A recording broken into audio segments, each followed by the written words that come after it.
ಲಕ್ಷ್ಮೀ ಸ್ಪರ್ಧಾತ್ಮಕ ಅಕಾಡೆಮಿ ಏನಪ್ಪಾ ಅಂತಂದ್ರ ಮಾನ್ವಿ ಯೂಟ್ಯೂಬ್ ತರಗತಿಗಳಿಗೆ ಮತ್ತೊಮ್ಮೆ ಮಗದೊಮ್ಮೆ ಸುಸ್ವಾಗತ. ಮೊಟ್ಟ ಮೊದಲನೇದಾಗಿ ಏನಪ್ಪಾ ಅಂತಂದ್ರ ಎನ್ನ ಮಾತು ಪಿತೃಗಳನ್ನ ಏನಪ್ಪಾ ಅಂದ್ರ ಚಿರಸ್ಮರಣದಲ್ಲಿ ಸ್ಮರಿಸುತ್ತಾ, ಪ್ರೀತಿಯ ಸ್ಪರ್ಧಾ ಮಿತ್ರರೇ, ನೀವು ನಿನ್ನೆಯ ತರಗತಿಯಲ್ಲಿ ಏನ್ ಮಾಡಿದ್ರಪ್ಪ ಅಂತಂದ್ರ ಆಲ್ರೆಡಿ ಪ್ರೀವಿಯಸ್ ತರಗತಿಗಳಲ್ಲಿ ಕೆಲವೊಂದು ಪ್ರಶ್ನೆ ಪತ್ರಿಕೆಗಳನ್ನ ನಾವ್ ಏನ್ ಮಾಡ್ತಾ ಬಂದಿದ್ವಪ್ಪ ಅಂತಂದ್ರ ಬಿಡಿ ಬಿಡಿಯಾಗಿ ಏನಪ್ಪಾ ಅಂತಂದ್ರ ಬಿಡಿಸ್ತಾ ಬಂದಿದ್ವಿ. ಸರ್ ನೀವು ಅದನ್ನ ನೋಡಿ ಎಲ್ಲ ತಲೆ ಕೆಟ್ಟೋಗ್ಬಿಟ್ರೆ ಸರ್ ಹಿಸ್ಟ್ರಿ ಪಾಠ ಮಾಡ್ತಾರ, ಇಂಡಿಯನ್ ಕಾನ್ಸ್ಟಿಟ್ಯೂಷನ್ ಬಗ್ಗೆ ಹೇಳ್ತಾರ, ಜಿಯೋಗ್ರಫಿ ಬಗ್ಗೆ ಹೇಳ್ತಾರಪ್ಪ, ಏನ್ ಹಿಂಗೆಲ್ಲ ಹೇಳಕತ್ತಾರ ಅಂತ ಅನಿಸ್ತಿರ್ತದೆ. ಓಕೆನಾ, ಇವತ್ತು ಸ್ಪೆಷಲ್ ಆಗಿ ಏನಪ್ಪಾ ಅಂತಂದ್ರ ಯಾವ PDO ಸಬ್ಜೆಕ್ಟ್ ಅದೆಲ್ಲ ಪಂಚಾಯತಿ ಡೆವಲಪ್ಮೆಂಟ್ ಆಫೀಸರ್ಸ್ ಬಗ್ಗೆ ಏನಪ್ಪಾ ಅಂದ್ರೆ ನಮ್ಮ ಭಾರತದಲ್ಲಿ ಪಂಚಾಯತಿಗಳು ಯಾವ ರೀತಿಯಾಗಿ ಬೆಳೆದು ಬಂದವು, ಪಂಚಾಯತಿಯ ಕನಸನ್ನ ನಮ್ಮ ಭಾರತದಲ್ಲಿ ಯಾವ ರೀತಿಯಾಗಿ ಏನಪ್ಪಾ ಅಂದ್ರೆ ಬಿತ್ತಲಾಯ್ತು, ರಾಮರಾಜ್ಯದ ಕನಸು ಏನಪ್ಪಾ ಅಂದ್ರೆ ಯಾವ ರೀತಿಯಾಗಿ ನೆನಸಾಯ್ತು, ಪ್ರತಿಯೊಂದು ಹಳ್ಳಿಗಳಲ್ಲಿ ನೀವು ನೋಡ್ತಾ ಇದ್ದೀರಿ, ನೀವು ತಾಲೂಕು ಪಂಚಾಯತಿ ಆಗಿರ್ಬೋದು, ಗ್ರಾಮ ಪಂಚಾಯತಿ ಆಗಿರ್ಬೋದು, ಜಿಲ್ಲಾ ಪಂಚಾಯತಿಗಳಾಗಿರ್ಬೋದು, ಯಾವ ರೀತಿಯಾಗಿ ಜಾರಿಗೆ ಬಂದವು. ಓಕೆನಾ, ಸೊ ಅವುಗಳ ಬಗ್ಗೆ ಏನಪ್ಪಾ ಅಂತಂದ್ರೆ ಇವತ್ತಿನ ತರಗತಿಯಲ್ಲಿ ನಾವ್ ಏನ್ ಮಾಡೋಣ, ಅಧ್ಯಯನ ಮಾಡ್ತಾ ಹೋಗೋಣ. ಓಕೆನಾ, ಸೊ ಒಂದು ಪ್ರಶ್ನೆ ಬೋರ್ಡಿನ ಮೇಲೆ ಇದೆ.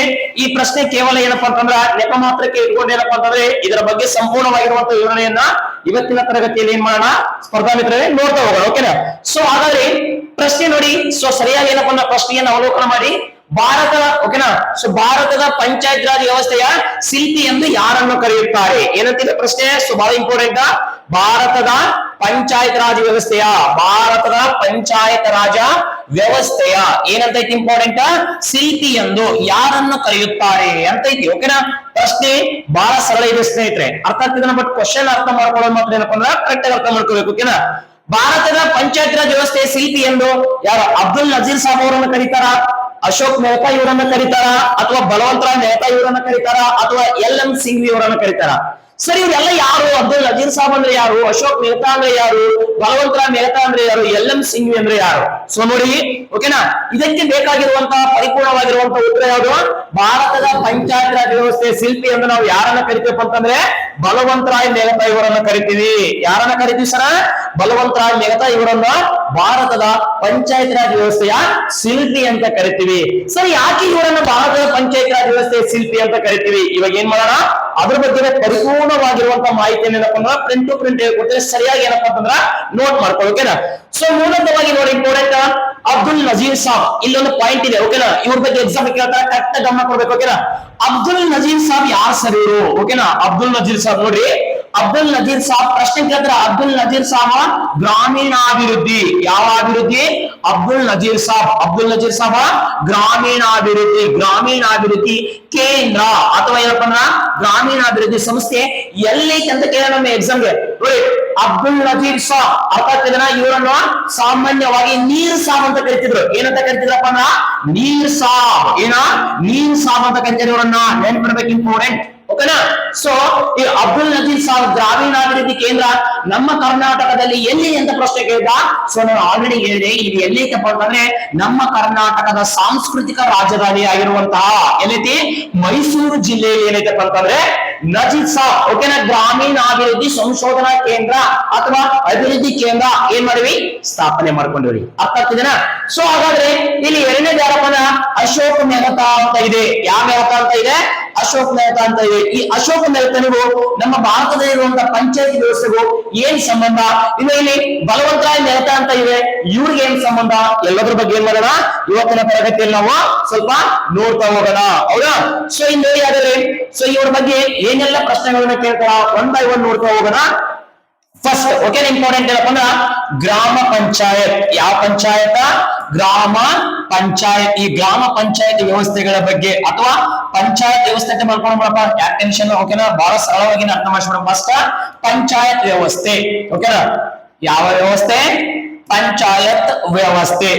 ಸರ್, ಈ ಮೂಲ ಪರಿಕಲ್ಪನೆ ಯಾವ್ದಪ್ಪ? ಪಂಚಾಯತ್ ವ್ಯವಸ್ಥೆ ಎಂಬ ಮೂಲ ಪರಿಕಲ್ಪನೆ. ಸರ್, ಇದ್ರ ಬೇಸಿಕ್ ನಮಗೆ ಯಾಕೆ ಬೇಕು? ಸೊ ನೋಡಿ, ನಮ್ಮ ಭಾರತ ನಿಮಗೆ ಎಲ್ಲ ಗೊತ್ತಿರುವಾಗ ಏನಪ್ಪಾ ಅಂತಂದ್ರ ಒಂದು ಹಳ್ಳಿಗಳ ಏನಪ್ಪಾ ಅಂತಂದ್ರೆ ಒಂದು ಗ್ರಾಮಗಳಿಂದ ಕೂಡಿರ್ತಕ್ಕಂಥ ಏನಪ್ಪಾ ಅಂತಂದ್ರ ಒಂದು ಸಾಮ್ರಾಜ್ಯ ನಮ್ಮದು. ಅದಕ್ಕೆ ಇತಿಹಾಸದಲ್ಲಿ ಏನಪ್ಪಾ ಅಂತಂದ್ರೆ ಸ್ವಲ್ಪ ಗಮನಿಸ್ತಾ ಹೋಗ್ಬೇಕು. ಇಲ್ಲೊಬ್ಬ ವ್ಯಕ್ತಿ ಬರ್ತಾನೆ, ಯಾರಪ್ಪ ಅಂತಂದ್ರ ಚಾರ್ಲ್ಸ್ ಮೆಟಕಾಫ್ ಅಂತ ಒಬ್ಬ ವ್ಯಕ್ತಿ ಬರ್ತಾನೆ. ಯಾರ? ಚಾರ್ಲ್ಸ್ ಮೆಟಕಾಫ್. ಇದನ್ನ KS ಪ್ರಿಲಿಮಿನರಿ ಪ್ರಶ್ನೆ ಪತ್ರಿಕೆಯಲ್ಲಿ ಕೇಳಿದ್ದ. ಏನಪ್ಪ? ಚಾರ್ಲ್ಸ್ ಮೆಟಕಾಫ್ ಎಂಬ ವ್ಯಕ್ತಿ ಏನ್ ಮಾಡಿದಪ್ಪ ಅಂತಂದ್ರೆ ಇವತ್ತಿನ ಭಾರತದ ಹಳ್ಳಿಗಳನ್ನು ಯಾವ ಹಳ್ಳಿಗಳನ್ನ ಭಾರತದ ಹಳ್ಳಿಗಳನ್ನು ಏನಂತ ಕರೆದನಪ್ಪ ನೋಡಿ, ಭಾರತದಲ್ಲಿರುವಂತ ಹಳ್ಳಿಗಳನ್ನು ಓಕೆನಾ ಪುಟ್ಟ ಗಣರಾಜ್ಯಗಳು, ಸ್ಮಾಲ್ ರಿಪಬ್ಲಿಕ್ಸ್ ಓಕೆನಾ ಏನಂತ ಕರೆದನವ, ಪುಟ್ಟ ಗಣರಾಜ್ಯಗಳು ಅಂತ ಕರೆದನ ಓಕೆನಾ. ಗ್ರಾಮಗಳನ್ನು ಪುಟ್ಟ ಗಣರಾಜ್ಯಗಳೆಂದು ಏನೆಂದು ಪುಟ್ಟ ಗಣರಾಜ್ಯಗಳೆಂದು ಕರೆದವರು ಯಾರು ನೋಡಿ, ಇಷ್ಟೇ ಪ್ರಶ್ನೆ ಇರ್ತದೆ ಓಕೆನಾ. ಭಾರತದಲ್ಲಿರುವಂತಹ ಗ್ರಾಮಗಳನ್ನು ಪುಟ್ಟ ಗಣರಾಜ್ಯಗಳೆಂದು ಕರೆದವರು ಯಾರು ಕರೆದರಪ್ಪ ಅಂತ ಗೊತ್ತಿರ್ಬೇಕು ನಿಮಗೆ. ಚಾರ್ಲ್ಸ್ ಮೆಟಕಾಫ್ ಎಂಬ ವ್ಯಕ್ತಿ ಕರೆದನ. ಯಾರು ಕರೆದರ? ಚಾರ್ಲ್ಸ್ ಮೆಟಕಾಫ್. ಇವ್ರ ಬಗ್ಗೆ ನಾನು ಪ್ರೀವಿಯಸ್ ತರಗತಿಯಲ್ಲಿ ಒಂದು ಪ್ರಶ್ನೆ ಕೊಟ್ಟಿದ್ದೆ ಸರ್. ಏನಂತ? ಚಾರ್ಲ್ಸ್ ಮೆಟಕಾಫ್ ಎಂಬ ವ್ಯಕ್ತಿ ಜಮೀನ್ದಾರಿ ಪದ್ಧತಿಗೆ ಸಂಬಂಧಪಟ್ಟಂಗೆ ಒಂದು ಹೇಳಿಕೆಯನ್ನು ಕೊಟ್ಟಿದ್ದ. UPSC ಪ್ರಿಲಿಮಿನರಿ ಪ್ರಶ್ನೆ ಪತ್ರಿಕೆಯಲ್ಲಿ ಆ ಪ್ರಶ್ನೆ ಕೇಳಿದ್ರು. ಏನಂತ ಪ್ರಶ್ನೆ ಕೇಳಿದ್ರ? ಭಾರತದಲ್ಲಿ ಜನಿಸಿದಂತ ರೈತ ಸಾಲದಲ್ಲೇ ಹುಟ್ಟಿ ಸಾಲದಲ್ಲೇ ಬೆಳೆದು ಸಾಲದಲ್ಲೇ ಸತ್ತನು. ಇದು ಈ ಕೆಳಗಿನ ಯಾವ ಪದ್ಧತಿಗೆ ಉದಾಹರಣೆಯಾಗಿದೆ? ಜಮೀನ್ದಾರಿ ಪದ್ಧತಿ, ಪರ್ಮನೆಂಟ್ ಸೆಟಲ್ಮೆಂಟ್ ಸಿಸ್ಟಮ್, ಶಾಶ್ವತ ಭೂ ಕಂದಾಯ ಪದ್ಧತಿ, ಕಾಯಂ ದುಃಖ ಪದ್ಧತಿಗೆ ಉದಾಹರಣೆಯಾಗಿದೆ. ಈ ಹೇಳಿಕೆಯನ್ನು ಯಾರು ಕೊಟ್ಟಿದ್ರು ಅಂತ ಕೇಳಿದ್ರೆ ಚಾರ್ಲ್ಸ್ ಮೆಟಕಾಫ್. ಸರ್ ಯಾರು ಕೊಟ್ಟಿದ್ರಿ? ಚಾರ್ಲ್ಸ್ ಮೆಟಕಾಫ್ ಎಂಬ ವ್ಯಕ್ತಿ ಕೊಟ್ಟಿದ್ದ. ಅದು ಬಿಡಿ ನೋಡ್ರಿ, ಚಾರ್ಲ್ಸ್ ಮೆಟಕಾಫ್ ಎಂಬ ವ್ಯಕ್ತಿ ಎಂಬ ಓಕೆನಾ ಭಾರತದಲ್ಲಿರುವಂತಹ ಎಲ್ಲಾ ಹಳ್ಳಿಗಳನ್ನು ಏನಂತ ಕರೆದ ಅಂತ ಗೊತ್ತಿರ್ಬೇಕು. ಪುಟ್ಟ ಗ್ರಾಮಗಳು ಅಥವಾ ಪುಟ್ಟ ಗಣರಾಜ್ಯಗಳು ಅಂತ ಕರೆದ. ಸೊ ನೋಡಿ, ಸೊ ಮಹಾತ್ಮ ಗಾಂಧೀಜಿಯವರು, ನಮ್ಮ ದೇಶದ ರಾಷ್ಟ್ರಪಿತರಾಗಿರುವಂತಹ ಮಹಾತ್ಮ ಗಾಂಧೀಜಿಯವರು ಒಂದು ಹೇಳಿಕೆಯನ್ನು ಕೊಟ್ಟಿದ್ರು. ಸರ್ ಓದಿ check it your question paper ಓಕೆನಾ. 2023 ಮತ್ತು 24ನೇ ಸಾಲಿನಲ್ಲಿ ನಡೆದಿರುವಂತಹ KPSC ಗ್ರೂಪ್ ಸಿ ಓಕೆನಾ. Please check it your question paper ಓಕೆನಾ. ಒಂದು ಪ್ರಶ್ನೆಯನ್ನು ಕೇಳಿದ. ಏನ್ ಪ್ರಶ್ನೆಯನ್ನು ಕೇಳಿದಪ್ಪ ಅಂತಂದ್ರೆ ನೋಡಿ, ಸೊ ಗ್ರಾಮಗಳ ಉದ್ಧಾರವೇ ದೇಶದ ಉದ್ಧಾರ, ಹೌದಾ ಇಲ್ಲ? ಸೊ ದೇಶ ಉದ್ಧಾರ ಆಗಬೇಕಾದ್ರೆ ಮೂಲತವಾಗಿ ಏನಾಗ್ಬೇಕು? ಹಳ್ಳಿಗಳ ಉದ್ಧಾರ ಆಗ್ಬೇಕು. ಗ್ರಾಮಗಳ ಉದ್ಧಾರ ಆಯ್ತಪ್ಪ ಅಂತಂದ್ರೆ ಏನಾಗ್ತದ? ರಾಮರಾಜ್ಯದ ಕನಸು ನೆನಸಾಗ್ತದ. ಅವ್ನು ಏನ್ ಪ್ರಶ್ನೆ ಕೇಳಿದ ಗೊತ್ತಾ? ಹಳ್ಳಿಗಳ ಉದ್ಧಾರವೇ ದೇಶದ ಉದ್ಧಾರ ಎಂಬ ಸುಖಿ ರಾಜ್ಯದ ತತ್ವವನ್ನು ಯಾರು ಕೊಟ್ಟರು? ಈ ತತ್ವವನ್ನು ಅಥವಾ ಈ ಹೇಳಿಕೆಯನ್ನು ಯಾರು ಕೊಟ್ಟರು ಅಂತ ಕೇಳಿದ್ರು. ನಮ್ಮ ನಿಮ್ಮೆಲ್ಲರ ಹೆಮ್ಮೆಯ ಯಾರು ಕೊಟ್ಟರು ಇಂಪಾರ್ಟೆಂಟ್? ಮಹಾತ್ಮ ಗಾಂಧೀಜಿ ಅವರು. ಏನಂತ ಕೊಟ್ರು? ಮಹಾತ್ಮ ಗಾಂಧೀಜಿ ಅವರ ರಾಮರಾಜ್ಯದ ಕನಸು ಹಳ್ಳಿಗಳ ಉದ್ಧಾರವೇ ದೇಶದ ಉದ್ಧಾರ. ಈ ಹೇಳಿಕೆಯನ್ನು ಕೊಟ್ಟವ್ರೆ ಮಹಾತ್ಮ ಗಾಂಧೀಜಿ. ನೆನಪಿರಬೇಕು ಓಕೆನಾ. ಸರ್ ಮೂಲತವಾಗಿ ಯಾವಾಗ ಏನಪ್ಪಾ ಅಂದ್ರೆ ಮಹಾತ್ಮ ಗಾಂಧೀಜಿ ಪ್ರತಿಯೊಂದು ಮೂಲ ಹಂತದಲ್ಲಿ ಏನಪ್ಪಾ ಅಂತಂದ್ರೆ ಓಕೆನಾ ಪಂಚಾಯತ್ಗಳನ್ನ ಸ್ಥಾಪನೆ ಮಾಡಿ, ಹೌದಾ? ಸೊ ಪಂಚಾಯತ್ಗಳ ಮುಖಾಂತರ ಏನಾಗ್ತದಪ್ಪ ಅಂದ್ರೆ ದೇಶಗಳು ಏನ್ ಮಾಡ್ಬೋದು? ಅಭಿವೃದ್ಧಿಯನ್ನು ಮಾಡಬಹುದು ಎಂಬ ದೃಷ್ಟಿಕೋನವನ್ನು ಇಟ್ಕೊಂಡು ಏನಪ್ಪ ಅಂದ್ರೆ ಅದ್ರ ಬಗ್ಗೆ ಏನ್ ಮಾಡಿದ್ರಪ್ಪ ಅಂತಂದ್ರೆ ಪರಿಕಲ್ಪನೆಯನ್ನು ಕೊಟ್ಟರು. ಆ ಪ್ರಕಾರವಾಗಿ ಕರೆಕ್ಟ್ ಆಗಿ ನೋಡ್ತಾ ಹೋಗ್ತೀವಿ ಓಕೆನಾ. ಸೊ 1992 ಮತ್ತು 93ರಲ್ಲಿ ಎಷ್ಟರಲ್ಲಿ? 1992 ಮತ್ತು 93ರಲ್ಲಿ ಏನ್ ಮಾಡಿದ್ರಪ್ಪ ಅಂತಂದ್ರೆ ಪಂಚಾಯತ್ ರಾಜ್ ಕಾಯ್ದೆಗಳು. ಯಾವ ಕಾಯ್ದೆಗಳು? ಪಂಚಾಯತ್. ಗಮನ ಕೊಟ್ಟು ಕೇಳಬೇಕು ಓಕೆನಾ. ಯಾವ್ದು? ಪಂಚಾಯತ್ ರಾಜ್ ಓಕೆನಾ. ಕೇಳ್ತಾರೆ ನಿಮಗೆ ಪ್ರಶ್ನೆ ಇಂಪಾರ್ಟೆಂಟ್, ಎಷ್ಟೋ ಸಲ ಎಕ್ಸಾಮ್ ಕೇಳೋಣ ಓಕೆನಾ. ಪಂಚಾಯತ್ ರಾಜ್ ಕಾಯ್ದೆಗಳು ಯಾವ ವರ್ಷದಲ್ಲಿ ಏನಪ್ಪಾ ಅಂತಂದ್ರ ಜಾರಿಗೆ ಆಯ್ತು ಅಂತ ಕೇಳಬೇಕೇನಾ. 1992-93ರಲ್ಲಿ ಏನಪ್ಪಾ ಅಂತಂದ್ರೆ ಪಂಚಾಯತ್ ರಾಜ್ ಕಾಯ್ದೆಗಳನ್ನು ಏನ್ ಮಾಡಿದ್ರಪ್ಪ ಅಂತಂದ್ರ ಜಾರಿಗೆ ಮಾಡಿಕೊಳ್ಳಲಾಗ್ತದ. ನೋಡಿ, ಸೊ ಎಕ್ಸಾಮ್ ಅಲ್ಲಿ ಕೇಳುವಂತ ಪ್ರಶ್ನೆ ಇಷ್ಟ ಇರ್ತದೆ ಬಹಳ ಸರಳ ಓಕೆನಾ. ಪಂಚಾಯತ್ ರಾಜ್ ಕಾಯ್ದೆ ಯಾವಾಗ ಬಂತು ನೆನ್ಪಿಟ್ಕೊರಿ. 1992-93 ಪ್ರಕಾರ ಏನಪ್ಪಾ ಅಂತಂದ್ರೆ ಪಂಚಾಯತ್ ರಾಜ್ ಕಾಯ್ದೆಗಳಾಗಿ ಏನಪ್ಪಾ ಅಂದ್ರೆ ಬದಲಾವಣೆ ಆಯ್ತು. ನೋಡಿ, ಕಾಯ್ದೆಯಾಗಿದ್ದು ಕೇಳಿದ್ರೆ 1992 ಅರ್ಥ ಆಗ್ತದೇನಾ. ಸೊ ಈ ಕಾಯ್ದೆ ಯಾವಾಗ ಜಾರಿ ಬಂತು? ಎಕ್ಸಾಮ್ ಕೇಳ್ತಾನೆ ಇಂಪಾರ್ಟೆಂಟ್ ಏನಪ್ಪ ಅಂದ್ರೆ ಪಂಚಾಯತ್ ರಾಜ್. ಯಾವ ರಾಜ? ಪಂಚಾಯತ್ ರಾಜ್. ನೆನ್ಪಿಟ್ಕೋಬೇಕು ಓಕೆನಾ. ಸೊ ಈ ಪಂಚಾಯತ್ ರಾಜ್ ಕಾಯ್ದೆಗಳು ಯಾವ ವರ್ಷ ಜಾರಿಗೆ ಆಯ್ತು? ಸೊ ಓಕೆನಾ, ಬಹಳ ಇಂಪಾರ್ಟೆಂಟ್. ಪಂಚಾಯತ್ ರಾಜ್ ಕಾಯ್ದೆ ಎಂಬುದು ಯಾವ ವರ್ಷದಲ್ಲಿ ಜಾರಿಗೆ ಆಯ್ತು ಅಂತಂದ್ರೆ 1993 ಓಕೆನಾ. ಸೊ ಯಾವ ತಾರೀಕಿಗೆ? ಏಪ್ರಿಲ್. ನೆನ್ಪಿಟ್ಕೋಬೇಕು, ಏಪ್ರಿಲ್ 24ನೇ ತಾರೀಕಿಗೆ. ಬಹಳ ಇಂಪಾರ್ಟೆಂಟ್ ಓಕೆನಾ. ಮಹಾತ್ಮ ಗಾಂಧೀಜಿ ಅವರ ರಾಮರಾಜ್ಯದ ಕನಸಿನಂತೆ ಏನಪ್ಪ ಅಂದ್ರೆ 1992ರ ಒಂದು ಇಶ್ಯೂಯಲ್ಲಿ ಏನಾಯ್ತಪ್ಪ ಅಂದ್ರೆ ಪಂಚಾಯತ್ ರಾಜ್ ಆಕ್ಟ್ ಕಾಯ್ದೆಯಾಗಿದ್ದು. ಈ ಕಾಯ್ದೆಯಾಗಿ ಏನಪ್ಪಾ ಅಂತಂದ್ರೆ ಸಂವಿಧಾನದಲ್ಲಿ ಯಾವಾಗ ಜಾರಿಗೆ ಬಂತು ಅಂತ ಕೇಳಿದ್ರೆ 1993 ಏಪ್ರಿಲ್ 24ನೇ ತಾರೀಕಿಗೆ ಏನಾಯ್ತಪ್ಪ ಅಂತಂದ್ರೆ ಅಧಿಕೃತವಾಗಿ ಪಂಚಾಯತ್ ರಾಜ್ ಕಾಯ್ದೆ ಎಂಬುದು ಏನಪ್ಪಾ ಅಂದ್ರ ಜಾರಿಗೆ ಆಗ್ತದೆ. ಅದರ ಸವಿನೆನಪಿಯಾಗಿ ಪ್ರೀತಿಯ ಸ್ಪರ್ಧಾ ಮಿತ್ರರೇ, ಅದರ ಸವಿನೆನಪಿಗಾಗಿ ಏನ್ ಮಾಡಿದ್ರಪ್ಪ ಅಂತಂದ್ರೆ ಪ್ರತಿ ವರ್ಷ ನಾವು ಈ ಏಪ್ರಿಲ್ 24 ಯಾವ ಡೇಟ್ ಅನ್ರಿ? ಏಪ್ರಿಲ್ 24 ನಾವು ಪ್ರತಿ ವರ್ಷ ಯಾವ ದಿನವನ್ನಾಗಿ ಆಚರಣೆ ಮಾಡ್ತೀವಿ? ಎಷ್ಟೋ ಸಲ ಏನ್ ಮಾಡೋಣಪ್ಪ ಅಂತ ಪ್ರಶ್ನೆ ಪತ್ರಿಕೆಯಲ್ಲಿ ಪ್ರಶ್ನೆ ಕೇಳೋಣ, ಅದಕ್ಕೆ ಕರೆಕ್ಟ್ ಆಗಿ ಗಮನ ಕೊಟ್ಟು ಕೇಳೋದು ನೀವು, ಹೌದಾ? ಸೊ ಏಪ್ರಿಲ್ 24 ನಾವ್ ಏನಂತ ಕರಿತೀವಪ್ಪ ಅಂದ್ರೆ ರಾಷ್ಟ್ರೀಯ ಪಂಚಾಯತ್ ದಿವಸ ಅಂತ ಕರಿತೀವಿ. ಏನಂತ ಕರಿತೀವಿ? ರಾಷ್ಟ್ರೀಯ ಪಂಚಾಯತ ದಿವಸ ಅಥವಾ ರಾಷ್ಟ್ರೀಯ ಪಂಚಾಯತ್ ದಿನ ಅಂತ ಕರಿತೀವಿ. ಸರಿ, ಯಾಕೆ ಈ ದಿನವನ್ನು ಈ ತರ ಕರಿತೀವಿ ಅಂತಂದ್ರೆ ನಮ್ಮ ಭಾರತದಲ್ಲಿ ಅಧಿಕೃತವಾಗಿ ಪಂಚಾಯತಿಗಳು ಕಾಯ್ದೆಯಾಗಿ ಹೊರಹೊಮ್ಮಿದ್ದು, ಕಾಯ್ದೆಗಳಾಗಿ ಏನಪ್ಪ ಅಂದ್ರೆ ಜಾರಿಗೆಯಾಗಿದ್ದು, ಇದರ ಸವಿನೆನಪಿಗಾಗಿ ಏನಾಯ್ತಪ್ಪ ಅಂತಂದ್ರೆ ಪಂಚಾಯತ್ ರಾಜ್ ಕಾಯ್ದೆಗಳು ಜಾರಿಗೆ ಆಗಿವೆ. ನಿಮಗೆ ಕೇಳುವಂತ ಪ್ರಶ್ನೆ ಇಷ್ಟೇ, ಬಹಳ ಟೆನ್ಷನ್ ತಗೋಬೇಡ್ರಿ ಸರ, ಬಹಳ ಈಸಿ ಕಲಿಯೋಕೆನಾ. ಸೊ ಪಂಚಾಯತ್ ರಾಜ್ ಕಾಯ್ದೆಗಳು ಅಧಿಕೃತವಾಗಿ ಯಾವ ವರ್ಷದಲ್ಲಿ ಜಾರಿಗೆಯಾಗಿವೆ? 1993 ಏಪ್ರಿಲ್ 24. ಏಪ್ರಿಲ್ 24 ಏನಂತ ಕರಿತೀವಿ? ರಾಷ್ಟ್ರೀಯ ಪಂಚಾಯತ್ ದಿವಸ. ಓಕೆನಾ? ಏನಂತ ಕರಿತೀವಿ? ರಾಷ್ಟ್ರೀಯ ಪಂಚಾಯತ್ ದಿವಸ ಅಂತ ಕರಿತೀವಿ. ನೆನ್ಪಿರ್ಬೇಕು, ಬಹಳ ಇಂಪಾರ್ಟೆಂಟ್. ಸರ್, ಹಾಗಾದ್ರೆ ಭಾರತೀಯ ಸಂವಿಧಾನದಲ್ಲಿ ಪಂಚಾಯತ್ ರಾಜ್ ಕಾಯ್ದೆಗಳ ಬಗ್ಗೆ ಯಾವ ತಿದ್ದುಪಡಿಯಲ್ಲಿ ತಿಳಿಸಲಾಗಿದೆ? ನೋಡಿ, ಹಿಂಗೆಲ್ಲ ಪ್ರಶ್ನೆಗಳನ್ನ ಕೇಳ್ತಾನೆ. ಭಾರತದ ಸಂವಿಧಾನದ ಅಡಿಯಲ್ಲಿ ಪಂಚಾಯತ್ ರಾಜ್ ಕಾಯ್ದೆಗಳ ಬಗ್ಗೆ ಯಾವ ತಿದ್ದುಪಡಿಯಲ್ಲಿ? ನೆನಪಿಟ್ಕೊಳ್ಳಿ, ಬಹಳ ಇಂಪಾರ್ಟೆಂಟ್. ಓಕೆನಾ? ಭಾರತೀಯ ಸಂವಿಧಾನದಲ್ಲಿ 73ನೇ ತಿದ್ದುಪಡಿ ಅಂತ ಬರ್ತದ. ಎಷ್ಟನೇ ತಿದ್ದುಪಡಿ? 73ನೇ ತಿದ್ದುಪಡಿ. ಎಷ್ಟನೇ ತಿದ್ದುಪಡಿ? 73ನೇ ತಿದ್ದುಪಡಿ. ನೋಡಿ, ಎಕ್ಸಾಮ್ ಕೇಳ್ತಾನ, ಎಷ್ಟೋ ಬರ ಪ್ರಶ್ನೆಗಳನ್ನ ಕೇಳೋಣ. ಅರ್ಥ ಆಗ್ತದ? ಭಾರತದಲ್ಲಿ ಇದುವರೆಗೂ ಏನ್ ಮಾಡಿವಪ್ಪ ಅಂತಂದ್ರೆ ನಾವು ಬಹಳ ಇಂಪಾರ್ಟೆಂಟ್ 106 ತಿದ್ದುಪಡಿಗಳನ್ನು ಮಾಡಿದೀವಿ. ಎಷ್ಟು ತಿದ್ದುಪಡಿ ಮಾಡಿವಿ? 106 ತಿದ್ದುಪಡಿಗಳು. ನೆನ್ಪಿಟ್ಕೋಬೇಕು, 106 ತಿದ್ದುಪಡಿಗಳಲ್ಲಿ ಮುಖ್ಯವಾಗಿರುವಂತಹ ತಿದ್ದುಪಡಿಗಳನ್ನು ಎಕ್ಸಾಮ್ ಕೇಳ್ತಾರೆ. ಪ್ರತಿಯೊಂದು ಕೂಡ ಕೇಳಿದ ಇದುವರೆಗೂ. ಮೊದಲನೇ ತಿದ್ದುಪಡಿ ಯಾವುದಕ್ಕೆ ಸಂಬಂಧಪಟ್ಟದ? 1951 ಜೂನ್ 18ನೇ ತಾರೀಕಿಗೆ ಬಂತು. ಭಾರತ ಸಂವಿಧಾನದ 9ನೇ ಅನುಸೂಚಿ. ಅರ್ಥ ಆಗ್ತದೇನಾ? ಅನುಸೂಚಿ ಅಂದ್ರೆ ಬೇರೆ, ನೆನ್ಪಿಡ್ಬೇಡಿ. ಮೂಲ ಸಂವಿಧಾನದಲ್ಲಿ ಏನಪ್ಪಾ ಅಂದ್ರೆ 8 ಅನುಸೂಚಿಗಳದ್ದು, ಇವಾಗ 12 ಅನುಸೂಚಿಗಳವ. ಮೂಲ ಸಂವಿಧಾನದಲ್ಲಿ 22 ಭಾಗಗಳದ್ದು, ಇವಾಗ 25 ಭಾಗಗಳವ. ಮೂಲ ಸಂವಿಧಾನದಲ್ಲಿ 395 ವಿಧಿಗಳದ್ದು, ಇವಾಗ 460ಕ್ಕಿಂತ ಅಧಿಕ ವಿಧಿಗಳನ್ನು ಕಾಣಬಹುದು. ಸರ, ಸ್ಪೀಡ್ ಹೇಳಕತ್ತಿಲ್ರಿ, ವಿಷಯ ಹಿಂಗೈತಿ, ಇನ್ನೂ ಡೆಪ್ತ್ ಐತಿ, ಕರೆಕ್ಟ್ ಕಲಿರಿ. ಸೊ ಬಹಳ ಇಂಪಾರ್ಟೆಂಟ್ ಏನಂದ್ರೆ 106 ತಿದ್ದುಪಡಿಗಳು. ಮೊದಲನೇ ತಿದ್ದುಪಡಿ ಸಂಬಂಧಪಟ್ಟಿರೋದು ಯಾವ ವಿಷಯಕ್ಕಾಗಿ? ಎಷ್ಟು ಸಲ ಪ್ರಶ್ನೆ ಕೇಳೋಣ? ಭೂ ಸುಧಾರಣೆ ಕಾಯ್ದೆ, ಲ್ಯಾಂಡ್ ಫಾರ್ ದ ರೀಪರ್ಪಸ್. ಓಕೆನಾ? ಭೂ ಸುಧಾರಣೆ ಕಾಯ್ದೆಗೆ ಸಂಬಂಧಪಟ್ಟದ. ಎಷ್ಟು ಸಲ ಪ್ರಶ್ನೆ ಕೇಳೋಣ? 73ನೇ ತಿದ್ದುಪಡಿ ಯಾವುದಕ್ಕೆ ಸಂಬಂಧಪಟ್ಟಿದೆ? ಪಂಚಾಯತ್ಗಳಿಗೆ ಸಂಬಂಧಪಟ್ಟಿದೆ. 74ನೇ ತಿದ್ದುಪಡಿ ಇದಕ್ಕೆ ಸಂಬಂಧಪಟ್ಟಿದೆ? ಮುನ್ಸಿಪಲ್ ಕಾರ್ಪೊರೇಷನ್ಸ್ ಗಳಿಗೆ ಸಂಬಂಧಪಟ್ಟಿದೆ. 61ನೇ ತಿದ್ದುಪಡಿ ಯಾವ ವಿಷಯಕ್ಕೆ ಸಂಬಂಧಪಟ್ಟಿದೆ? ಮತದಾನದ ವಯಸ್ಸನ್ನು 21 ವರ್ಷದಿಂದ 18 ವರ್ಷಕ್ಕೆ ಇಳಿಸಲಾಯಿತು. ಯಾವ ವರ್ಷದಲ್ಲಿ? 1988ರಲ್ಲಿ. ಯಾವಾಗ ಜಾರಿ ಬಂತಿದ್ದು? 1989 ಲೋಕಸಭಾ ಚುನಾವಣೆಯಲ್ಲಿ ಅಧಿಕೃತವಾಗಿ ಜಾರಿಗೆ ಬರಲಾಯಿತು. ಎಷ್ಟನೇ ತಿದ್ದುಪಡಿ? 61ನೇ ತಿದ್ದುಪಡಿ. ಮತದಾನದ ವಯಸ್ಸನ್ನು 21 ವರ್ಷದಿಂದ 18 ವರ್ಷಕ್ಕೆ ಇಳಿಸಲಾಯಿತು. ಸರ್, 91ನೇ ತಿದ್ದುಪಡಿ ಏನು ಹೇಳ್ತದೆ? 91ನೇ ತಿದ್ದುಪಡಿ ಕೇಂದ್ರ ಮಂತ್ರಿ ಮಂಡಲದ ಗಾತ್ರ 15% ಅನ್ನು ಮೀರುವಂತಿಲ್ಲ. ನೋಡಿ, ಕೇಂದ್ರ ಮಂತ್ರಿ ಮಂಡಲದ ಗಾತ್ರ ಏನಾಗಂಗಿಲ್ಲ, 15%ಗಿಂತ ಮೀರುವಂಗಿಲ್ಲ. ಅರ್ಥ ಆಗ್ತದೆನಾ? ಇದು 2002, 2003ರಲ್ಲಿ ಏನಪ್ಪ ಅಂದ್ರೆ ಜಾರಿಗೆ ಆಗ್ತದೆ 91ನೇ ತಿದ್ದುಪಡಿಯ ಮುಖಾಂತರ. ಸೊ ಭಾರತೀಯ ಸಂವಿಧಾನದಲ್ಲಿ 86ನೇ ತಿದ್ದುಪಡಿ ಅಂತ ಬರ್ತದೆ. ಓಕೆನಾ? 86ನೇ ತಿದ್ದುಪಡಿ ಯಾವುದಕ್ಕೆ ಸಂಬಂಧಪಟ್ಟ? ಇಂಪಾರ್ಟೆಂಟ್, ಪ್ರಾಥಮಿಕ ಶಿಕ್ಷಣಕ್ಕಾಗಿ. ಓಕೆನಾ? ಉಚಿತ ಮತ್ತು ಕಡ್ಡಾಯ ಶಿಕ್ಷಣ 21ನೇ ವಿಧಿಯಲ್ಲಿ 2002ರಲ್ಲಿ 6ರಿಂದ 14 ಮಕ್ಕಳಿಗೆ ಉಚಿತ ಮತ್ತು ಕಡ್ಡಾಯ ಶಿಕ್ಷಣ. 6ರಿಂದ 14 ವರ್ಷದ ಮಕ್ಕಳಿಗೆ ಉಚಿತ ಮತ್ತು ಕಡ್ಡಾಯ ಶಿಕ್ಷಣ. 86ನೇ ತಿದ್ದುಪಡಿ 2002 21ನೇ ಆರ್ಟಿಕಲ್. ನೋಡಿ, ಎಷ್ಟು ಅದ್ಭುತ ಇದೆ, ಇಂಪಾರ್ಟೆಂಟ್. 69ನೇ ತಿದ್ದುಪಡಿಯ ಪ್ರಕಾರ ದೆಹಲಿಗೆ ರಾಷ್ಟ್ರೀಯ ರಾಜ್ಯದ ಸ್ಥಾನಮಾನವನ್ನು ಕೊಟ್ಟಿದ್ದೀವಿ, ರಾಜಧಾನಿಯ ಸ್ಥಾನಮಾನವನ್ನು. ಅರ್ಥ ಆಗ್ತದೇನಾ? ಸೊ ಈ ತರನಾಗಿ ಏನ್ ಮಾಡ್ತಾರಪ್ಪ ಅಂತಂದ್ರೆ ಪ್ರಶ್ನೆಗಳನ್ನ ಏನಪ್ಪ ಅಂತಂದ್ರ ಕೇಳ್ತಾ ಹೋಗ್ತಾರೆ. ಬಹಳ ಇಂಪಾರ್ಟೆಂಟ್ ಏನಪ್ಪ ಅಂದ್ರೆ ಗೊತ್ತಿರ್ಬೇಕು. ನಮಗೇನ್ ಗೊತ್ತಿರ್ಬೇಕಪ್ಪ ಅಂದ್ರೆ 73ನೇ ತಿದ್ದುಪಡಿಯ ಪ್ರಕಾರ. ಸೊ ಯಾವ ತಿದ್ದುಪಡಿಯ ಪ್ರಕಾರ ಸ್ನೇಹಿತರೆ? 73ನೇ ತಿದ್ದುಪಡಿಯ ಪ್ರಕಾರ. ಇದು ಎದಕ್ಕೆ ಸಂಬಂಧಪಟ್ಟದ ಅಂತ ನಿಮ್ಗೆ ಏನಾದ್ರು ಪ್ರಶ್ನೆ ಬಂದ್ರಪ್ಪ ಅಂದ್ರೆ ಪಂಚಾಯತ್ಗಳಿಗೆ ಸಂಬಂಧಪಟ್ಟದ. ಯಾವ್ದು?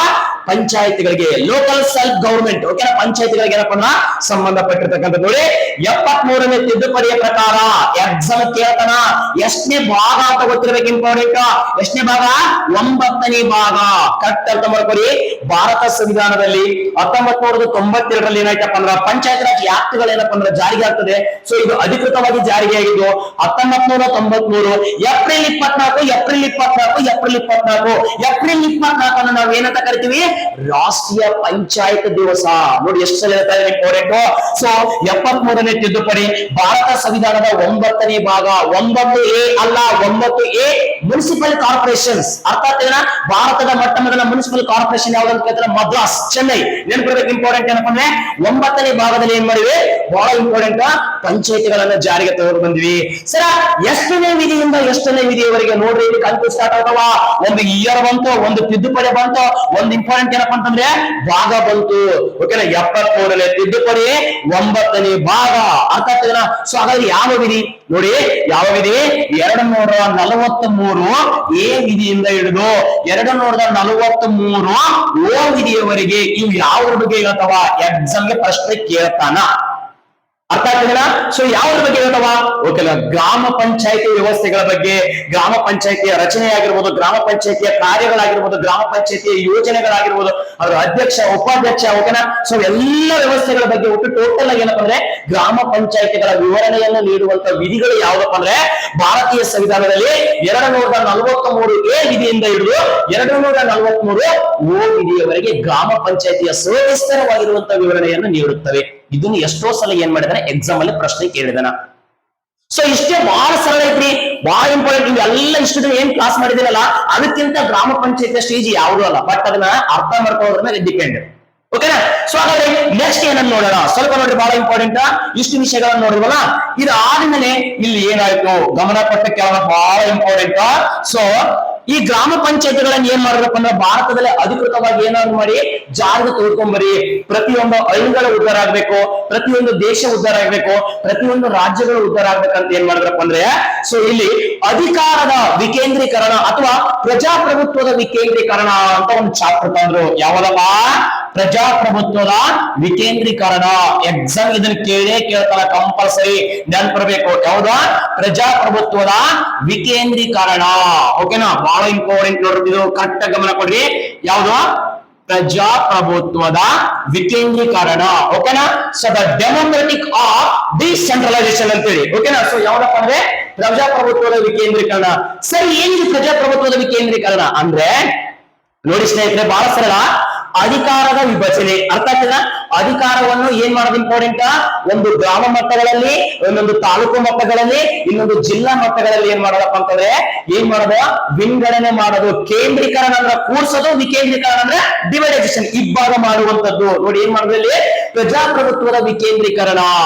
ಸೊ ಮೂಲತಃವಾಗಿ ಯಾವುದೇ ಒಂದು ಗ್ರಾಮ ಅಭಿವೃದ್ಧಿ ಆಗ್ಬೇಕಾಗಿತ್ತಂದ್ರೆ, ಒಂದು ತಾಲೂಕು ಅಭಿವೃದ್ಧಿ ಆಗ್ಬೇಕಾಗಿತ್ತಂದ್ರೆ, ಒಂದು ಜಿಲ್ಲಾ ಅಭಿವೃದ್ಧಿ ಆಗ್ಬೇಕಾಗಿತ್ತಂದ್ರೆ ಏನ್ ಮಾಡ್ರಿ? ಅಧಿಕಾರವನ್ನು ವಿಭಜನೆ ಮಾಡ್ರಿ. ಓಕೆ, ವಿಭಜನೆ ಮಾಡಿ ಅದಕ್ಕೆ ಆಗಿರ್ತಕ್ಕಂಥ ಯೋಜನೆಗಳನ್ನ ಕಲ್ಪಿಸ್ರಿ ಅಂತ ಏನ್ ಮಾಡಿದ್ರಪ್ಪ ಅಂದ್ರೆ ಮಹಾತ್ಮ ಗಾಂಧೀಜಿ ಅವರ ಕನಸಿನಂತೆ ಏನ್ ಮಾಡಿದ್ರಪ್ಪ ಅಂದ್ರೆ ಪ್ರಜಾಪ್ರಭುತ್ವದ ವಿಕೇಂದ್ರೀಕರಣ ಎಂಬ ನೀತಿಯನ್ನು ಜಾರಿಗೆ ತಂದ್ರು.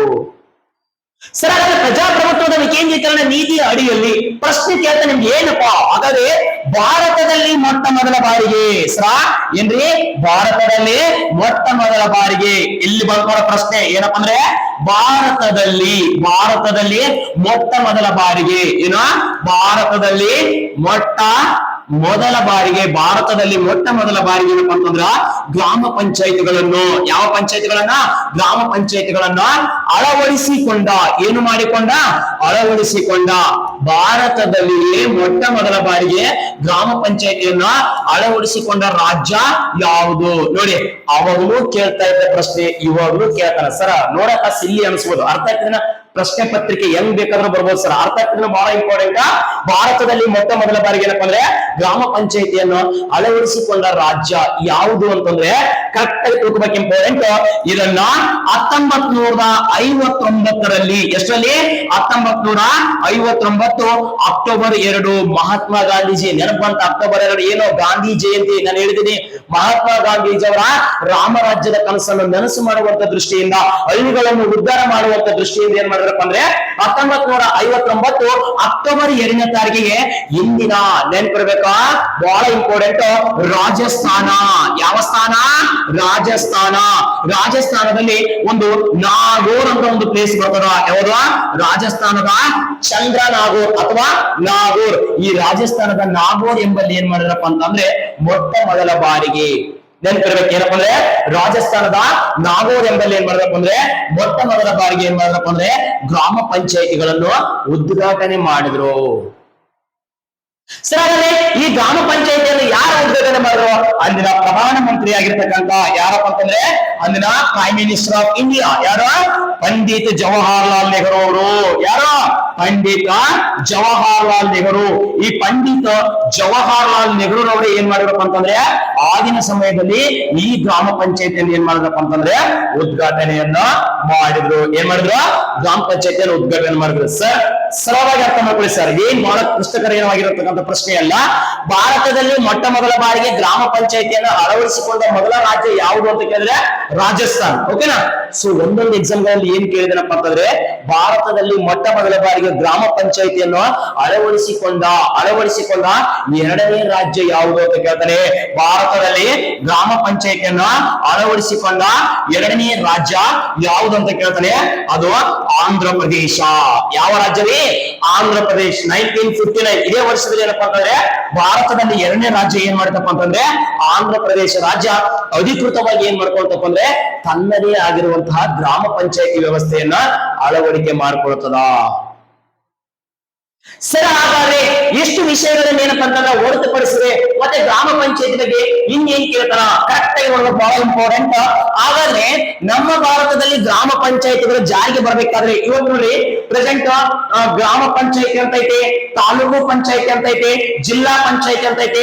ಈ ಪಂಚಾಯತಿಗಳನ್ನ ಜಾರಿಗೆ ಬರ್ಬೇಕಾದ್ರೆ ನಮ್ಮ ಭಾರತದಲ್ಲಿ ನಾವು ಏನ್ ಮಾಡ್ಕೊಂಡಿದ್ವಪ್ಪ ಅಂದ್ರೆ 3 ಹಂತದ ಪಂಚಾಯತಿಗಳು ಅಂತ ಮಾಡ್ಕೊಂಡಿದ್ವಿ. 3 ಟೈರ್ ಸಿಸ್ಟಮ್ ಅಂತ ಹೇಳಿ. ಹೌದಾ? 3 ಹಂತದ ಪಂಚಾಯತಿಗಳು. ಯಾವುದು? 3 ಹಂತದ ಪಂಚಾಯತ್ ವ್ಯವಸ್ಥೆಗಳನ್ನ ನಾವ್ ಏನ್ ಮಾಡ್ಕೊಂಡಿದ್ವಿ ಅಂತಂದ್ರೆ ಜಾರಿಗೆ ಮಾಡ್ಕೊಂಡಿದ್ವಿ. ಸರ್ ಎಷ್ಟು ಹಂತದ ಪಂಚಾಯತಿಗಳನ್ನ ಜಾರಿಗೆ ಮಾಡ್ಕೊಂಡಿದ್ವಿ? 3 ಹಂತದ ಪಂಚಾಯತಿಗಳನ್ನ. ಪ್ರಶ್ನೆ ಕೇಳ್ತಂದ್ರೆ ಸರ್ ಏನಂತ, ಕರ್ನಾಟಕ ರಾಜ್ಯದಲ್ಲಿ ಅಥವಾ ಭಾರತದಲ್ಲಿ ಎಷ್ಟು ಹಂತದ ಪಂಚಾಯತಿ ಪ್ರಸ್ತುತ ಜಾರಿಯಲ್ಲಿದೆ? ಎಕ್ಸಾಕ್ಟ್ ಇಂಪಾರ್ಟೆಂಟ್ ಏನಪ್ಪ ಅಂದ್ರೆ 3 ಹಂತದ ಪಂಚಾಯತ್ ವ್ಯವಸ್ಥೆಗಳು ಏನಾಗಬೇಕು ಅಂದ್ರೆ ಪ್ರೆಸೆಂಟ್ ಜಾರಿಯಲ್ಲಿದೆ. ಸರ್ ಹಾಗಾದ್ರೆ 3 ಹಂತದ ಪಂಚಾಯತಿಗಳ ಬಗ್ಗೆ ಶಿಫಾರಸು ಮಾಡಿದ ಸಮಿತಿ ಯಾವುವು? ಹಾಗಾದ್ರೆ ನೆನಪಿಟ್ಕೊಳ್ಳಿ ಇಂಪಾರ್ಟೆಂಟ್. ಈ 3 ಹಂತದ ಪಂಚಾಯತಿಗಳ ಬಗ್ಗೆ ಎಷ್ಟು ಹಂತದ ಪಂಚಾಯತಿ? 3 ಹಂತದ ಪಂಚಾಯತಿಗಳ ಬಗ್ಗೆ ಶಿಫಾರಸು ಮಾಡಿರ್ತಕ್ಕಂಥದ್ದು. ಏನ್ ಮಾಡಿರ್ತಕ್ಕಂಥದ್ದು? ಶಿಫಾರಸು ಮಾಡಿರುವಂತದ್ದು ಸಮಿತಿ ಯಾವುದು ಅಂತ ಕೇಳ್ತಾ ನೋಡಿ. ನಾನು ಈ ಸ್ಲೈಡ್ ಅಲ್ಲಿ ಮುಂದಿನ ಸ್ಲೈಡ್ ಅಲ್ಲಿ ಏನಪ್ಪಾ ಎಲ್ಲಾ ಸಮಿತಿಗಳ ಬಗ್ಗೆ ಮಾಹಿತಿ ಕೊಟ್ಟಿದ್ದೀನಿ. ಓಕೆನಾ?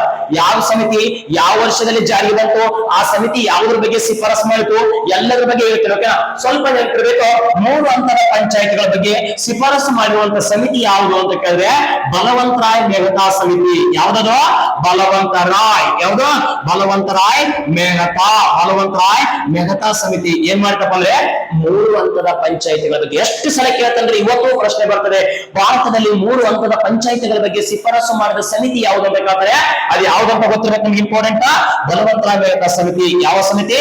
ಬಲವಂತರಾಯ್ ಮೆಹ್ತಾ ಸಮಿತಿ. ನೋಡಿ ಈ ವ್ಯಕ್ತಿ ಏನ್ ಮಾಡಿದಪ್ಪ ಅಂತಂದ್ರೆ ನಮ್ಮ ಭಾರತದಲ್ಲಿ ಮೊಟ್ಟ ಮೊದಲ ಬಾರಿಗೆ ಏನಪ್ಪಾ ಅಂತಂದ್ರ 3 ಹಂತದ ಪಂಚಾಯತಿಗಳನ್ನ ಜಾರಿಗೆ ತಂದ ಕಾರಣದಿಂದಾಗಿ ಏನ್ ಮಾಡಿದ್ರಪ್ಪ ಅಂತಂದ್ರೆ ಇಂಪಾರ್ಟೆಂಟ್. ಸೊ 3 ಹಂತದ ಪಂಚಾಯತಿಗಳನ್ನ ಜಾರಿಗೆ ಮಾಡಿಕೊಳ್ಳಲಾಗ್ತದ. ಅವರ ಜಾರಿಗೆ ತಂದಿರುವಂತ ಸವಿನಂತಿಯಾಗಿ ಇವತ್ತೇನಾಗ್ಯವ ಗ್ರಾಮ ಪಂಚಾಯತಿ, ತಾಲೂಕು ಪಂಚಾಯತಿ, ಜಿಲ್ಲಾ ಪಂಚಾಯತಿ ಎಂಬುದು ಪ್ರತಿಯೊಂದು ಮಟ್ಟದಲ್ಲಿ ಏನಾಗ್ಯವ ಜಾರಿಗೆ ಆಗ್ಯವ. ಆ ಒಂದು ಕಾರಣದಿಂದಾಗಿ ಪ್ರೀತಿಯ ಸ್ಪರ್ಧಾ ಮಿತ್ರರೇ, ಆ ಒಂದು ಕಾರಣದಿಂದಾಗಿ ಈ ಬಲವಂತರಾಯ್ ಮೆಹ್ತಾ ಇವರನ್ನು ಓಕೆನಾ ಏನನ್ನ ಬಲವಂತರಾಯ್ ಮೆಹ್ತಾ ಇವರನ್ನು ಭಾರತದ ಪಂಚಾಯತ್ ರಾಜ್ ವ್ಯವಸ್ಥೆಯ ಭಾರತದ ಪಂಚಾಯತ್ ರಾಜ್ ಓಕೆನಾ ಪಂಚಾಯತ್ ರಾಜ್ ವ್ಯವಸ್ಥೆಯ ಏನಂತ ಕರಿತೀವಿ ಇಂಪಾರ್ಟೆಂಟ್ ಶಿಲ್ಪಿ ಎಂದು ಕರೆಯಲಾಗುತ್ತದೆ. ಭಾರತದ ಪಂಚಾಯತ್ ರಾಜ್ ಮೊನ್ನೆ ಏನ್ ಮಾಡಪ್ಪ ಅಂದ್ರೆ 2023 ಏನ್ ಮಾಡಪ್ಪ KPSC 4 ನಿಗಮ ಮಂಡಳಿಗಳಲ್ಲಿ ಎಕ್ಸಾಮ್ ನಡೆಸಿದ್ದ. ಓಕೆನಾ ಯಾವುದು KPSC ಈ ಪ್ರಶ್ನೆಯನ್ನು ತೆಗೆದಿದ್ದ. ನೆನಪಿಟ್ಕೊಳ್ಳಿ ಇಂಪಾರ್ಟೆಂಟ್ ಏನಂತ ಭಾರತದಲ್ಲಿ ಪಂಚಾಯತ್ ರಾಜ್ ವ್ಯವಸ್ಥೆಯ 2023-24 ನಡೆದಿರುವಂತ ಎಕ್ಸಾಮ್ ಇದು. ಸೊ ಭಾರತದ ಪಂಚಾಯತ್ ರಾಜ್ ವ್ಯವಸ್ಥೆಯ ಶಿಲ್ಪಿ ಎಂದು ಯಾರನ್ನ ಕರೆಯಲಾಗುತ್ತದೆ? ಭಾರತದ ಪಂಚಾಯತ್ ರಾಜ್ ವ್ಯವಸ್ಥೆಯ ಪಿತಾಮಹ ಅಥವಾ ಭಾರತದ ಪಂಚಾಯತ್ ರಾಜ್ ವ್ಯವಸ್ಥೆಯ ಶಿಲ್ಪಿ ಯಾರನ್ನ ಕರಿತೀವಿ ನಾವು ಇಂಪಾರ್ಟೆಂಟ್ ಬಲವಂತರಾಯ್ ಮೆಹ್ತಾ ಇವರನ್ನು ಕರೆಯುತ್ತೇವೆ. ನೋಡಿ ಎಷ್ಟು ಸರಳ ಇದೆ, ಬಹಳ ಇಂಪಾರ್ಟೆಂಟ್. ಯಾರ ಕರಿತೀವಿ? ಬಲವಂತರಾಯ್ ಮೆಹ್ತಾ ಇವರನ್ನು ಕರೆಯಲಾಗುತ್ತದೆ. ಏನಂತ? ಭಾರತದ ಪಂಚಾಯತ್ ರಾಜ್ ವ್ಯವಸ್ಥೆಯ ಶಿಲ್ಪಿ. ಇವರು ಎಷ್ಟು ಹಂತದ ಪಂಚಾಯತಿ ಬಗ್ಗೆ ಶಿಫಾರಸು ಮಾಡಿದ್ರು ಅಂತ ನಿಮ್ಗೆ ಏನಾದ್ರೂ ಪ್ರಶ್ನೆ ಕೇಳಿದ್ರೆ ಎಷ್ಟು ಹಂತದ ಪಂಚಾಯತಿ? 3 ಹಂತದ ಪಂಚಾಯತಿ ಬಗ್ಗೆ ಏನ್ ಮಾಡಿದ್ರಪ್ಪ ಅಂತಂದ್ರೆ ನಮ್ಗೆ ಶಿಫಾರಸನ್ನು ಮಾಡಿದ್ರು. ಸರಿ, ಬಲವಂತರಾಯ್ ಮೆಹ್ತಾ ಸಮಿತಿ ಯಾವ ವರ್ಷದಲ್ಲಿ ಜಾರಿಗೆ ಆಯ್ತು? ನೋಡಿ ಎಕ್ಸಾಮ್ ಕೇಳ್ತಾನೆ ಇಂಪಾರ್ಟೆಂಟ್ ಯಾವ ವರ್ಷ ಓಕೆನಾ? ಸೊ 1957 1957ರಲ್ಲಿ ಏನಾಯ್ತಪ್ಪ ಅಂತಂದ್ರೆ ಈ ಬಲವಂತರಾಯ ಮೆಹ್ತಾ ಸಮಿತಿ ಎಂಬುದು ಜಾರಿಗೆ ಆಗುತ್ತೆ. ಇವ್ರ ಬಗ್ಗೆ ಇಷ್ಟೇ ನೆನ್ಪಿಡ್ಬೇಕು. ಇಂಪಾರ್ಟೆಂಟ್ ಏನಪ್ಪ ಅಂತಂದ್ರೆ ಒಂದು ಓಕೆನಾ. ಸೊ 3 ಹಂತದ ಪಂಚಾಯತಿಗಳ ಬಗ್ಗೆ ಶಿಫಾರಸು ಮಾಡಿದ ಸಮಿತಿ ಯಾವುದು? ಬಲವಂತರಾಯ ಮೆಹ್ತಾ ಸಮಿತಿ. ಇವರನ್ನು ಏನೆಂದು ಕರೆಯಲಾಗುತ್ತದೆ? ಭಾರತದ ಪಂಚಾಯತ್ ರಾಜ್ ವ್ಯವಸ್ಥೆಯ ಶಿಲ್ಪಿ. ಅದಾದ ಭಾರತದಲ್ಲಿ ಇವರು ಯಾವ ವರ್ಷದಲ್ಲಿ ಶಿಫಾರಸು ಮಾಡಿದ್ರೆ 1957ರಲ್ಲಿ ಏನ್ ಮಾಡಿದ್ರಪ್ಪ ಅಂದ್ರೆ ಶಿಫಾರಸು ಮಾಡಿದ್ರು. ಇದು ಯಾವ ವರ್ಷದಲ್ಲಿ ಜಾರಿಗೆ ಆಯ್ತು ಅಂತ ಕೇಳಿದ್ರೆ 1959ರಲ್ಲಿ ಏನಾಯ್ತಪ್ಪ ಅಂದ್ರೆ ಅಧಿಕೃತವಾಗಿ ಏನಾಗ್ತದೆ? ಜಾರಿಗೆ ಆಗ್ತದೆ. ಓಕೆನಾ. ಸೊ ಬಹಳ ಅಂದ್ರೆ ಬಹಳ ಇಂಪಾರ್ಟೆಂಟ್. ಹಾಗಾದ್ರೆ ಇವರು 3 ಹಂತದ ಪಂಚಾಯತಿಗಳ ಬಗ್ಗೆ ಏನಪ್ಪಾ ಅಂತಂದ್ರೆ ಶಿಫಾರಸು ಮಾಡಿದ್ರು. ಇಲ್ಲಿ ಇನ್ನೊಂದು ವಿಷಯವನ್ನು ಏನಪ್ಪಾ ಅಂದ್ರೆ ಗಮನಿಸಬೇಕಾ? ಬಲವಂತರಾಯ ಮೆಹ್ತಾ ಇವರು ಬಹಳ ಇಂಪಾರ್ಟೆಂಟ್. ಓಕೆನಾ. ಸೊ ಕಮೆಂಟ್ ಬಾಕ್ಸ್ ಅಲ್ಲಿ ಒಂದು ಆನ್ಸರ್ ಮಾಡಬೇಕು ತಾವು. ಇಂಪಾರ್ಟೆಂಟ್. ಬಲವಂತರಾಯ ಮೆಹ್ತಾ ಅವರು ಜನನದ ದಿನ ಯಾವುದು? ಓಕೆನಾ. ಸೊ ಅವರ ಹುಟ್ಟಿದಂತ ದಿನವನ್ನು ಏನಪ್ಪಾ ಅಂದ್ರೆ ಕೇರಳ ರಾಜ್ಯದಲ್ಲಿ ಏನಪ್ಪಾ ಅಂದ್ರೆ ರಾಷ್ಟ್ರೀಯ ಪಂಚಾಯತ್ ದಿವಸವನ್ನಾಗಿ ಏನ್ ಮಾಡ್ತಾರ? ಕೇರಳ ಸರ್ಕಾರದವರು ಏನಪ್ಪಾ ಅಂದ್ರೆ ಆಚರಣೆ ಮಾಡ್ತಾರ. ಆ ಡೇಟ್ ಯಾವ ಅಂತ ಏನ್ ಮಾಡ್ತಾರೆ? ಕಮೆಂಟ್ ಬಾಕ್ಸ್ ಅಲ್ಲಿ ಆನ್ಸರ್ ಮಾಡಿ ಸ್ನೇಹಿತರೆ. ಓಕೆನಾ. ಸೊ ಇಷ್ಟು ಯಾರ ಬಗ್ಗೆ ಗೊತ್ತಿರಬೇಕು ನಮ್ಗೆ? ಇಂಪಾರ್ಟೆಂಟ್. ಬಲವಂತರಾಯ ಮೆಹ್ತಾ ಅವರ ಬಗ್ಗೆ ಏನಪ್ಪಾ ಅಂತಂದ್ರ ನಮಗೆ ಗೊತ್ತಿರಬೇಕು. ಅರ್ಥ ಆಗ್ತದ? ಸೊ ಇದು ಆದ್ಮೇಲೆ ಏನ್ ಮಾಡಿದ್ರಪ್ಪ ಅಂದ್ರೆ ಇಂಪಾರ್ಟೆಂಟ್ ನೆನ್ಪಿಟ್ಕೊಳ್ಳಿ. ಒಂದು ಯಾವ್ದು? ಜಿಪಿ. ಓಕೆನಾ. ಇನ್ನೊಂದು ಯಾವ್ದು? ಟಿಪಿ. ಓಕೆನಾ. ಇನ್ನೊಂದು ಯಾವ್ದು? ಜಡ್ಪಿ. ಓಕೆನಾ. ಈ 3 ಪಂಚಾಯತ್ಗಳ ಬಗ್ಗೆ ಶಿಫಾರಸು ಮಾಡಿದ್ರೆ ಯಾವ್ದಪ್ಪ ಅಂದ್ರೆ ಬಲವಂತರಾಯ ಮೆಹ್ತಾ ಸಮಿತಿ. ಇವರು ಆ 3ಗಳ ಬಗ್ಗೆ ಸ್ವಲ್ಪ ಮಾಹಿತಿ ಕೊಡ್ತೀನಿ ಸರ್, ಸ್ವಲ್ಪ ನೋಡಿ. ಓಕೆನಾ. ಸೊ ಈ 3ಅನ್ನು ಹೊರತುಪಡಿಸಿದ್ರೆ ಇನ್ನೊಂದು 2 ಹಂತದ ಪಂಚಾಯತಿ ಅಂತ ಬರ್ತದೆ. ಸೊ ಬಹಳ ಇಂಪಾರ್ಟೆಂಟ್. 2 ಹಂತ ಎಲ್ಲವನ್ನು ವಿವರಣೆ ಮಾಡಲು ಸರ್ ಸಮಯದ ಅಭಾವ ಇರೋದ್ರಿಂದ ಏನ್ ಇಂಪಾರ್ಟೆಂಟ್ ಪಾಯಿಂಟ್ಸ್ ಮಾತ್ರ ಚಾಚುತ್ತ ಪರಿವರ್ಣನೆ ಮಾಡಿರ್ತೀನಿ. 2 ಹಂತದ ಪಂಚಾಯತಿ ಅಂತ ಬರ್ತದೆ. ಓಕೆನಾ. ಎಷ್ಟು ಹಂತದ ಪಂಚಾಯತಿ? 2 ಹಂತದ ಪಂಚಾಯತ್. ಓಕೆನಾ. ಸೊ ಈ 2 ಹಂತದ ಪಂಚಾಯತ್ ವ್ಯವಸ್ಥೆಯಲ್ಲಿ ಸರಿ ಇದು ಯಾರು? ಓಕೆನಾ. ಭಾರತದಲ್ಲಿ 2 ಹಂತದ ಪಂಚಾಯತ್ ಬಗ್ಗೆ ಓಕೆನಾ. ಒಂದು ಗ್ರಾಮ ಪಂಚಾಯತ್ ಇತ್ತು, ಒಂದು ಜಡ್ಬಿ ತಾಲೂಕು ಜಿಲ್ಲಾ ಪಂಚಾಯತ್ ಇತ್ತು. ಇದನ್ನ ಏನ್ ಮಾಡಿದ್ರಪ್ಪ ಅಂತಂದ್ರೆ ಕ್ಯಾನ್ಸಲ್ ಮಾಡ್ಕೊಂಡಿದ್ರು. ಸೊ ಹಾಗಾದ್ರೆ ನಿಮಗೆ ಕೇಳುವಂತ ಪ್ರಶ್ನೆ, 2 ಹಂತದ ಪಂಚಾಯತ್ಗಳ ಬಗ್ಗೆ ಶಿಫಾರಸು ಮಾಡಿರುವಂತಹ ಸಮಿತಿ ಯಾವುದು? ಹಾಗಾದ್ರೆ ನೋಡಿ. ಸೊ 2 ಹಂತದ ಪಂಚಾಯತ್ಗಳ ಬಗ್ಗೆ, ಎಷ್ಟು ಹಂತದ ಪಂಚಾಯತ್ಗಳ ಬಗ್ಗೆ? 2 ಹಂತದ ಪಂಚಾಯತ್ಗಳ ಬಗ್ಗೆ ಶಿಫಾರಸು ಮಾಡಿದಂತದ್ದು ಯಾವ್ದ? ಶಿಫಾರಸು ಮಾಡಿರ್ತಕ್ಕಂಥ ಸಮಿತಿ ಯಾವುದು? ಹಾಗಾದ್ರೆ ನೋಡಿ, 3 ಹಂತದ ಪಂಚಾಯತ್ ಅಂದ್ರೆ ಬಲವಂತರಾಯ ಮೆಹ್ತಾ ಸಮಿತಿ. ಹೌದಾ. ಸೊ 2 ಹಂತದ ಪಂಚಾಯತಿ ಅಂದ್ರೆ ನೆನ್ಪಿಟ್ಕೊಳ್ಳಿ. 2 ಹಂತದ ಪಂಚಾಯತಿ ಬಗ್ಗೆ ಶಿಫಾರಸು ಮಾಡಿದ ಸಮಿತಿ ಯಾವ್ದಪ್ಪ ಅಂತಂದ್ರೆ ಅಶೋಕ್ ಮೆಹ್ತಾ ಸಮಿತಿ. ನೋಡಿ ಯಾವ ಸಮಿತಿ? ಅಶೋಕ್ ಮೆಹ್ತಾ. ಕನ್ಫ್ಯೂಸ್ ಆಗಬಾರ್ದು. 3 ಹಂತದ 3 ಸಿಸ್ಟಮ್ ಏನಪ್ಪ ಅಂದ್ರೆ ಟೈರ್ ಸಿಸ್ಟಮ್ ಯಾವ್ದು? ಬಲವಂತರಾಯ ಮೆಹ್ತಾ. 2 ಹಂತದ ಪಂಚಾಯತಿ ಯಾವ್ದು? ಅಶೋಕ್ ಮೆಹ್ತಾ. ನೋಡಿ ಸರ್ ಎಷ್ಟು ಅದ್ಭುತ ಇದೆ ನೋಡಿ. ಸರಳವಾಗಿ ಕಲಿತಾ ಹೋಗ್ರಿ. ಓಕೆನಾ. ಬಹಳ ಇಂಪಾರ್ಟೆಂಟ್. ಎಲ್ಲ ಕಲ್ತಿನ ಸರ್ ಚೋಳರ ಗ್ರಾಮಾಡಳಿತ ಆಗಿರ್ಬೋದು, ಇನ್ನೇನಪ್ಪ ಅಂದ್ರೆ ಹೊಯ್ಸಳರ ಕಾಲದಲ್ಲಿರ್ತಕ್ಕಂಥ ಗ್ರಾಮ ಪಂಚಾಯತಿಗಳೇನು, ಸೊ ಅವುಗಳ ಬಗ್ಗೆ ಕೂಡ ಏನ ಕರೆಕ್ಟ್ ಆಗಿ ಇಂಪಾರ್ಟೆಂಟ್. 3 ಹಂತದ ಪಂಚಾಯತಿಗಳು ಬಲವಂತರಾಯ ಮೆಹ್ತಾ ಸಮಿತಿ, 2 ಹಂತದ ಪಂಚಾಯತಿಗಳು ಅಶೋಕ್ ಮೆಹ್ತಾ ಸಮಿತಿ. ಈ 2 ಸಾರ್ ಒಮ್ಮೆ ಏನ್ ಮಾಡಿದಾನಪ್ಪ ಅಂದ್ರೆ ಕೆಪಿಎಸ್ಸಿ ವೃತ್ಸಿದಲ್ಲಿ ಏನ್ ಮಾಡಿದಾನೆ, ಮತ್ತೆ 2017ರಲ್ಲಿ ನಡೆದಿರುವಂತ PDO ಎಕ್ಸಾಮ್ ಅಲ್ಲಿ ಏನ್ ಮಾಡಿದ ಒಂದು ಪ್ರಶ್ನೆಯನ್ನು ಕೇಳಿದ. ಒಂದು ಕಡೆ ಸಮಿತಿಗಳನ್ನ ಕೊಟ್ಟು, ಇನ್ನೊಂದು ಕಡೆ ಏನ್ ಮಾಡಿದ್ರಪ್ಪ ಅಂದ್ರೆ ಇಯರ್ ಗಳನ್ನ ಕೊಟ್ಟು ಅವುಗಳನ್ನ ಮ್ಯಾಚ್ ದ ಫಾಲೋವಿಂಗ್ ಹೊಂದಿಸಿ ಬರೀರಿ. ಯಾವ ವರ್ಷದಲ್ಲಿ ಯಾವುದೇನಪ್ಪ ಅಂದ್ರೆ ಸಮಿತಿ ಜಾರಿಗೆ ಬಂತು ಅಂತ ಕೇಳ್ತಾನೆ. ನಾನು ಈ ಕಡೆ ಒಂದ್ ಸೈಡ್ ಸ್ಲೈಡ್ ಹಾಕಿದ್ದೀನಿ ಸರ್, ಅದನ್ನ ಸಂಪೂರ್ಣವಾಗಿ ಹೇಳ್ತೀನಿ, ಕರೆಕ್ಟ್ ಕೇಳ್ರಿ. ಓಕೆನಾ. ಸೊ 2 ಹಂತದ ಪಂಚಾಯತಿಗಳಲ್ಲಿ ಏನಪ್ಪ ಅಂತಂದ್ರೆ ಅಶೋಕ್ ಮೆಹ್ತಾ ಸಮಿತಿ. ಸರ್ ಇದು ಯಾವ ವರ್ಷದಲ್ಲಿ ಜಾರಿಗೆ ಆಯ್ತು ಅಂತ ಕೇಳಿದ್ರೆ 1977. ಬಲವಂತರಾಯ ಮೆಹ್ತಾ ಸಮಿತಿ 1957, ಅಶೋಕ್ ಮೆಹ್ತಾ ಸಮಿತಿ 1977. ಇದು 2 ಹಂತದ ಪಂಚಾಯತ್, ಇದು 3 ಹಂತದ ಪಂಚಾಯತ್. ಈ ರೀತಿಯಾಗಿ ಏನಪ್ಪಾ ಅಂತಂದ್ರೆ ಪಂಚಾಯತ್ ವ್ಯವಸ್ಥೆಗಳು ಏನಾಗಬೇಕು ಅಂತಂದ್ರೆ ನಮ್ಮ ಭಾರತದಲ್ಲಿ ಏನಪ್ಪಾ ಅಂದ್ರೆ ಅಧಿಕೃತವಾಗಿ ಏನಾಯ್ತು? ಜಾರಿಗೆ ಆಗ್ತವೆ. ಸರಿ, ಎಲ್ಲರ ಬಗ್ಗೆ ಹೇಳಕತ್ತಿ. ನಮ್ಮ ಕರ್ನಾಟಕದಲ್ಲಿ ಗ್ರಾಮ ಪಂಚಾಯತಿ ಯಾವಾಗ ಬಂತು ನೋಡಿ, ಇದನ್ನು ಕೂಡ ಗೊತ್ತಿರಬೇಕಾಗುತ್ತೆ ನಿಮಗೆ. ಇಂಪಾರ್ಟೆಂಟ್ ಏನ? ಕರ್ನಾಟಕದಲ್ಲಿ ಗ್ರಾಮ ಪಂಚಾಯತ್ ಎಕ್ಸಾಮ್ ಕೇಳೇ ಕೇಳ್ತಾರ. ಇಂಪಾರ್ಟೆಂಟ್. ಕರ್ನಾಟಕ ಯಾವ ರಾಜ್ಯ? ಕರ್ನಾಟಕ. ಬಹಳ ಇಂಪಾರ್ಟೆಂಟ್. ಕರ್ನಾಟಕ ರಾಜ್ಯ, ಕರ್ನಾಟಕ ರಾಜ್ಯ ಗ್ರಾಮ ಪಂಚಾಯತ್. ಓಕೆನಾ. ಕರ್ನಾಟಕ ರಾಜ್ಯದಲ್ಲಿ ಗ್ರಾಮ ಪಂಚಾಯತ್ಗಳು ಯಾವ ವರ್ಷದಲ್ಲಿ ಜಾರಿಗೆ ಆಯಿತು? ಓಕೆನಾ. ಇದನ್ನು ಕೂಡ ಏನ್ ಮಾಡಿದಪ್ಪ ಅಂತಂದ್ರೆ 2017ನೇ ಸಾಲಿನ PDO exam panchayat development officer ನಲ್ಲಿ ಏನ್ ಮಾಡಿದಪ್ಪ ಅಂದ್ರೆ ಪ್ರಶ್ನೆಯನ್ನು ಕೇಳಿದ. SDAA ಇದ್ರಲ್ಲಿ ಕೂಡ ಪ್ರಶ್ನೆ ಐತಿ ಸರ್. ಇಷ್ಟು ಸರಳ ಕೇಳ್ತಾರೆ ಸರ್, ಬಹಳ ಇಂಪಾರ್ಟೆಂಟ್. ಗೊತ್ತಿರ್ಬೇಕು, ಇಶ್ವಿನೇ ಗೊತ್ತಿರಲ್ಲ ಕೆಲವರು. ಓಕೆ. ಕರ್ನಾಟಕ ರಾಜ್ಯ ಗ್ರಾಮ ಪಂಚಾಯತ್ ವ್ಯವಸ್ಥೆ ಏನಪ್ಪ ಅಂದ್ರೆ ಯಾವ ವರ್ಷದಲ್ಲಿ ಜಾರಿಗೆ ಬಂತು ಅಂತ ಕೇಳಿದ್ರೆ 1993.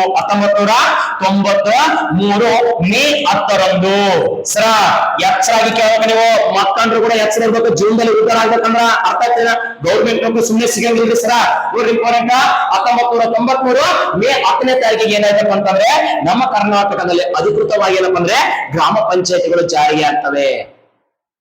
ಇಲ್ಲಿ ಒಂದು ಸಣ್ಣದಾಗಿರುವಂತಹ ಟ್ವಿಸ್ಟ್ ಇದೆ, ಸರಿಯಾಗಿ ಗಮನಿಸಿ ಸರ್. ಇಂಪಾರ್ಟೆಂಟ್ ಏನ್ ಟ್ವಿಸ್ಟ್ ಇದೆ ಅಂತ ಕೇಳಿದ್ರಪ್ಪ ಅಂತಂದ್ರೆ ಎಕ್ಸಾಮ್ ಪ್ರಶ್ನೆ ಕೇಳ್ತಾನ, ಬಹಳ ಇಂಪಾರ್ಟೆಂಟ್. ಎಕ್ಸಾಮ್ ಏನ್ ಪ್ರಶ್ನೆ ಕೇಳ್ತಾನಪ್ಪ ಅಂತಂದ್ರೆ ಸರಳವಾಗಿರುವಂತದ್ದು. ಓಕೆನಾ?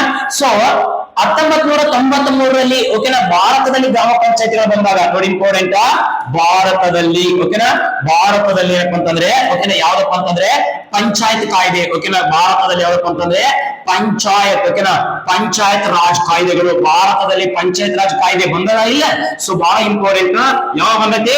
1992 1993ರಲ್ಲಿ ಏನ್ ಬಂದದಪ್ಪ ಅಂತಂದ್ರೆ ಭಾರತದಲ್ಲಿ ಪಂಚಾಯತ್ ರಾಜ್ ಕಾಯ್ದೆಗಳು ಜಾರಿಗೆ ಬಂದವ. ಇಲ್ಲೊಂದು ಪ್ರಶ್ನೆ ಕೇಳಿದ್ದ. ಏನ್ ಪ್ರಶ್ನೆ ಕೇಳಿದಪ್ಪ ಅಂದ್ರೆ ಭಾರತದಲ್ಲಿ ಪಂಚಾಯತ್ ರಾಜ್ ಕಾಯ್ದೆಗಳು 1992 93ರಲ್ಲಿ ಏನಪ್ಪ ಅಂದ್ರೆ ಜಾರಿಗೆ ಬಂದಾಗ ಈ ಸಮಯದಲ್ಲಿ ಭಾರತದ ಪ್ರಧಾನಮಂತ್ರಿ PM prime minister of India PM ಯಾರಿದ್ರು ಅಂತ ಪ್ರಶ್ನೆ ಕೇಳ್ಯಾರ. ನೆನಪಿಟ್ಕೊಳ್ಳಿ ನೋಡಿ, ಭಾರತದಲ್ಲಿ ಮೊದಲ ಬಾರಿಗೆ ಪಂಚಾಯತ್ ರಾಜ್ ಕಾಯ್ದೆಗಳ ಜಾರಿಗೆ ಬಂದಾಗ ಈ ಸಮಯದಲ್ಲಿ PM ಯಾರಿದ್ರು ಅಂತ ಕೇಳಿದ್ರೆ ಇಂಪಾರ್ಟೆಂಟ್ PV ನರಸಿಂಹರಾವ್. ಯಾರಿದ್ರು important? PV Narasimharao. PV Narasimharao ಅವ್ರು ಏನಿದ್ರಪ್ಪ ಅಂದ್ರೆ ಭಾರತದ ಪ್ರಧಾನಮಂತ್ರಿಗಳಿದ್ರು. ನೆನಪಿರಬೇಕು. ಓಕೆನಾ? ಭಾರತದಲ್ಲಿ ಪಂಚಾಯತ್ ರಾಜ್ ಕಾಯ್ದೆಯು ಜಾರಿಗೆ ಆಗಿದ್ದು ಯಾವಾಗ? 1992 93 ಹೌದಾ ಇಲ್ಲ? ಸೊ ಈ ಕಾರಣ ಯಾರ ಮತ್ತೆ PV ನರಸಿಂಹರಾವ್. PV ನರಸಿಂಹರಾವ್ ಅವ್ರ ಬಗ್ಗೆ ಇದುವರೆಗೂ ಬಹಳ ಸಲ ಏನ್ ಮಾಡಿರಪ್ಪ ಅಂದ್ರೆ ಎಕ್ಸಾಮ್ ಪ್ರಶ್ನೆ ಕೇಳ. ಇವ್ರ ಬಗ್ಗೆ ಒಂದು 4 ಪಾಯಿಂಟ್ಗಳನ್ನ ನೆನಪಿದ್ರೆ ಸಾಕು. ಏನಪ್ಪ ಅಂದ್ರೆ PV ನರಸಿಂಹರಾವ್ ದಕ್ಷಿಣ ಭಾರತದಿಂದ ಆಯ್ಕೆಯಾದ ಮೊಟ್ಟ ಮೊದಲ ಪ್ರಧಾನಮಂತ್ರಿಗಳು. ಏನ? ದಕ್ಷಿಣ ಭಾರತದಿಂದ ಆಯ್ಕೆಯಾದ ಮೊಟ್ಟ ಮೊದಲ ಪ್ರಧಾನಮಂತ್ರಿ ಯಾರು? PV ನರಸಿಂಹರಾವ್.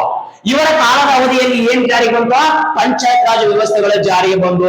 ಇವರ ಕಾಲದಲ್ಲಿ ಇನ್ನೊಂದು ಏನ್ ಜಾರಿಗೆ ಬಂತಪ್ಪ ಅಂದ್ರ LPG. ಓಕೆನಾ? LPG ಅಂದ್ರೆ ಲಿಕ್ವಿಡ್ ಪೆಟ್ರೋಲಿಯಂ ಗ್ಯಾಸ್ ಅಲ್ಲ, ಲಿಕ್ವಿಫೈಡ್ ಪೆಟ್ರೋಲಿಯಂ ಗ್ಯಾಸ್ ಅದಲ್ಲ. LPG ಪ್ರೋಪೇನ್ ಅಂಡ್ ಬ್ಯೂಟೇನ್ ಅದೆಲ್ಲ ಹೇಳ್ತಿರೋದು. LPG ಲಿಬರಲೈಸೇಷನ್, ಪ್ರೈವೇಟೈಸೇಷನ್, ಗ್ಲೋಬಲೈಸೇಷನ್, ಉದಾರೀಕರಣ, ಖಾಸಗೀಕರಣ, ಜಾಗತೀಕರಣ ಈ ನೀತಿ ಜಾರಿಗೆ ಬಂದದ್ದು 1991 92ರ ಕಾಲಘಟ್ಟದಲ್ಲಿ. ಆಗಿನ ಪ್ರಧಾನಮಂತ್ರಿ ಯಾರಾದ್ರಪ್ಪ ಅಂದ್ರೆ PV ನರಸಿಂಹರಾವ್. ಯಾರ್ದು ಇಂಪಾರ್ಟೆಂಟ್? PV ನರಸಿಂಹರಾವ್ ದಕ್ಷಿಣ ಭಾರತದಿಂದ ಆಯ್ಕೆಯಾದಂತಹ ಮೊಟ್ಟ ಮೊದಲ ಪ್ರಧಾನಿ, LPG ವ್ಯವಸ್ಥೆಯನ್ನು ಜಾರಿಗೆ ತಂದ ಪ್ರಧಾನಿ, ಪಂಚಾಯತ್ ರಾಜ್ ವ್ಯವಸ್ಥೆಗಳನ್ನು ಜಾರಿಗೆ ತಂದ ಪ್ರಧಾನಿ. ಇದು ಆದ್ಮೇಲೆ ಏನಪ್ಪ ಅಂದ್ರೆ ಇವರ ಒಂದು ಪ್ರಮುಖವಾಗಿರುವಂತಹ ಆತ್ಮಚರಿತ್ರೆ ಐತಿ. ಅದು ಯಾವ್ದಪ್ಪ ಅಂತಂದ್ರೆ ಇನ್ಸೈಡರ್. ಯಾವ್ದದ? ಇನ್ಸೈಡರ್ ಎಂಬ ಆತ್ಮಚರಿತ್ರೆ ಈ ಕೆಳಗಿನ ಯಾರಿಗೆ ಸಂಬಂಧಪಟ್ಟಿದೆ ನೋಡಿ. ಮೈ ಪ್ರೆಸಿಡೆನ್ಸಿಯಲ್ ಇಯರ್ ಅಂತ ಬಂತ. ಯಾವ್ದು? ಮೈ ಪ್ರೆಸಿಡೆನ್ಸಿಯಲ್ ಇಯರ್ ವೆಂಕಟರಮಣ್ ಅವರ ಆತ್ಮಚರಿತ್ರೆ. ಡಿಸ್ಕವರಿ ಆಫ್ ಇಂಡಿಯಾ ಇದ್ಯಾವುದು? Discovery of India the gifts of old history towards freedom. ಓಕೆನಾ? ಪಂಡಿತ್ ಜವಾಹರ್ಲಾಲ್ ನೆಹರು ಅವರದು.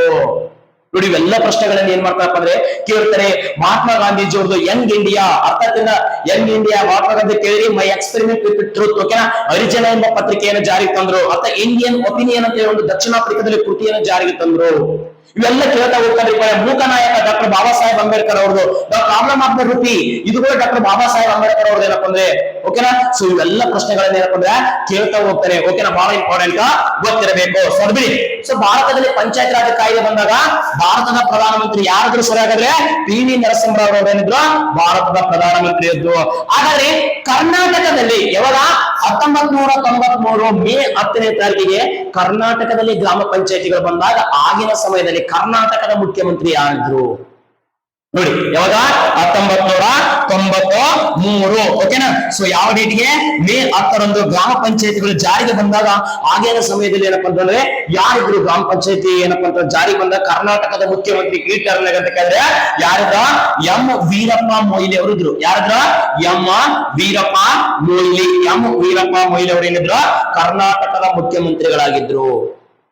ಇವ್ರನ್ನ ಏನ್ ಮಾಡ್ಯಾರಪ್ಪ ಅಂದ್ರೆ ಒಂದು ಪ್ರಶ್ನೆಯನ್ನು ಕೇಳ್ತಾ ಹೋಗಿದ್ದಾರೆ ಎಕ್ಸಾಮ್ ಅಲ್ಲಿ. M ವೀರಪ್ಪ ಮೊಯ್ಲಿ ಅವರು ರಚನೆ ಮಾಡಿರುವಂತಹ ಶ್ರೀ ರಾಮಾಯಣ ಮಹಾನ್ವೇಷಣಂ ದರ್ಶನಂ ಅಲ್ಲ, ಶ್ರೀ ರಾಮಾಯಣ ದರ್ಶನಂ ಅಂತಂದ್ರೆ ಕುವೆಂಪು. ಅದು ಈ ಕೃತಿಗೆ ಏನಪ್ಪ ಅಂದ್ರೆ 1967ರಲ್ಲಿ ಜ್ಞಾನಪೀಠ ಪ್ರಶಸ್ತಿ ಸಿಕ್ಕದ ಯಾರಿಗೆ? ಕುವೆಂಪು. ನಾನು ಹೇಳುವಂತದ್ದು ಶ್ರೀ ರಾಮಾಯಣ ಮಹಾನ್ವೇಷಣಂ ಎಂಬ ಕೃತಿಗೆ 2014ರಲ್ಲಿ ಸರಸ್ವತಿ ಸನ್ಮಾನ ಪ್ರಶಸ್ತಿ SL ಭೈರಪ್ಪನವರಿಗೆ 2010ರಲ್ಲಿ ಮಂದ್ರ ಎಂಬ ಕೃತಿಗೆ ಏನ್ ಬಂದದ ಸರಸ್ವತಿ ಸನ್ಮಾನ ಪ್ರಶಸ್ತಿ ಬಂದದ. ಸರಸ್ವತಿ ಸನ್ಮಾನ ಪ್ರಶಸ್ತಿಯನ್ನು ಪಡೆದ ಇಬ್ರು ಕನ್ನಡಿಗರಂದ್ರ ಒಬ್ರು ಎಂ ವೀರಪ್ಪ ಮೊಯ್ಲಿ, ಇನ್ನೊಬ್ರು ಯಾರು ಮಂದ್ರ ಎಂಬ ಕೃತಿ ಏನಪ್ಪ ಅಂದ್ರೆ ಎಸ್ ಎಲ್ ಭೈರಪ್ಪನವರು ಪಡೆದಾರ. ಅದು ಬಿಡಿ ಬಹಳ ಇಂಪಾರ್ಟೆಂಟ್ ಏನಪ್ಪ ಅಂತಂದ್ರೆ ಗೊತ್ತಿರಬೇಕು ನೋಡಿ. ಇಷ್ಟೆಲ್ಲ ವಿಷಯಗಳನ್ನ ಸೊ ಪ್ರೀತಿಯ ಸ್ಪರ್ಧಾ ಮಿತ್ರರೇ ನಾವು ಯಾವುದ್ರಲ್ಲಿ ಕಾಣ್ತೀವಪ್ಪ ಅಂತಂದ್ರೆ ಪಂಚಾಯತ್ ವ್ಯವಸ್ಥೆಗಳಲ್ಲಿ ಏನ್ ಮಾಡ್ತೀವಪ್ಪ ಅಂತಂದ್ರ ಕಾಣ್ತಾ ಹೋಗ್ತೀವಿ. ಸರ್ ಮೂಲತವಾಗಿ ಏನಪ್ಪಾ ಅಂತಂದ್ರೆ ಭಾರತದಲ್ಲಿ ಪಂಚಾಯತಿಗಳು ಜಾರಿಗೆ ಬರೋದಕ್ಕಿಂತ ಮುಂಚಿತವಾಗಿ ಈ ಪಂಚಾಯತಿಗಳು ಏನಪ್ಪಾ ಅಂತಂದ್ರ ಎಲ್ಲಿನ ಕನಸುಗಳಾಗಿದ್ದು.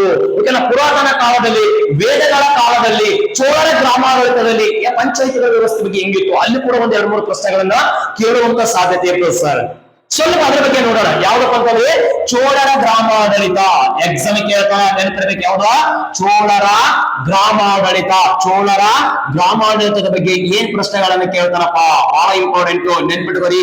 ಈ ಚೋಳರ ಗ್ರಾಮಾಡಳಿತದ ಬಗ್ಗೆ ಎಕ್ಸಾಮ್ ಅಲ್ಲಿ ಪ್ರಶ್ನೆ ಕೇಳೇನ್ ಇಂಪಾರ್ಟೆಂಟ್ ಏನಪ್ಪ ಅಂದ್ರ ಚೋಳರು ಈ ಕೆಳಗಿನ ಯಾವ ವಿಷಯಕ್ಕೆ ಪ್ರಸಿದ್ಧಿಯನ್ನು ಪಡೆದಿದ್ದರು.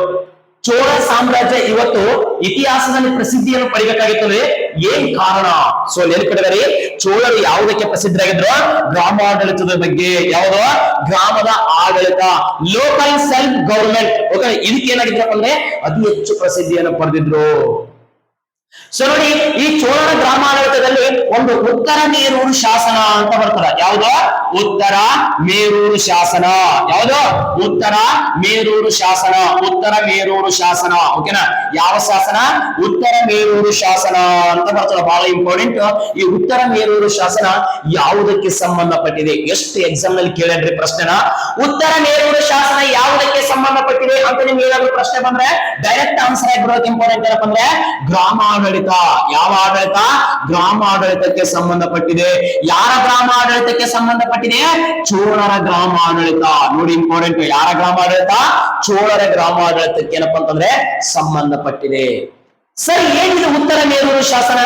ಉತ್ತರ ಮೇರೂರು ಶಾಸನವನ್ನು ಯಾರು ರಚನೆ ಮಾಡಿದ್ರಪ್ಪ ಅಂತಂದ್ರೆ ನೋಡಿ, ಚೋಳರ ದೊರೆಯಾಗಿರುವಂತಹ 1ನೇ ಪರಾಂತಕ ಚೋಳ. ಯಾರು? 1ನೇ ಪರಾಂತಕ.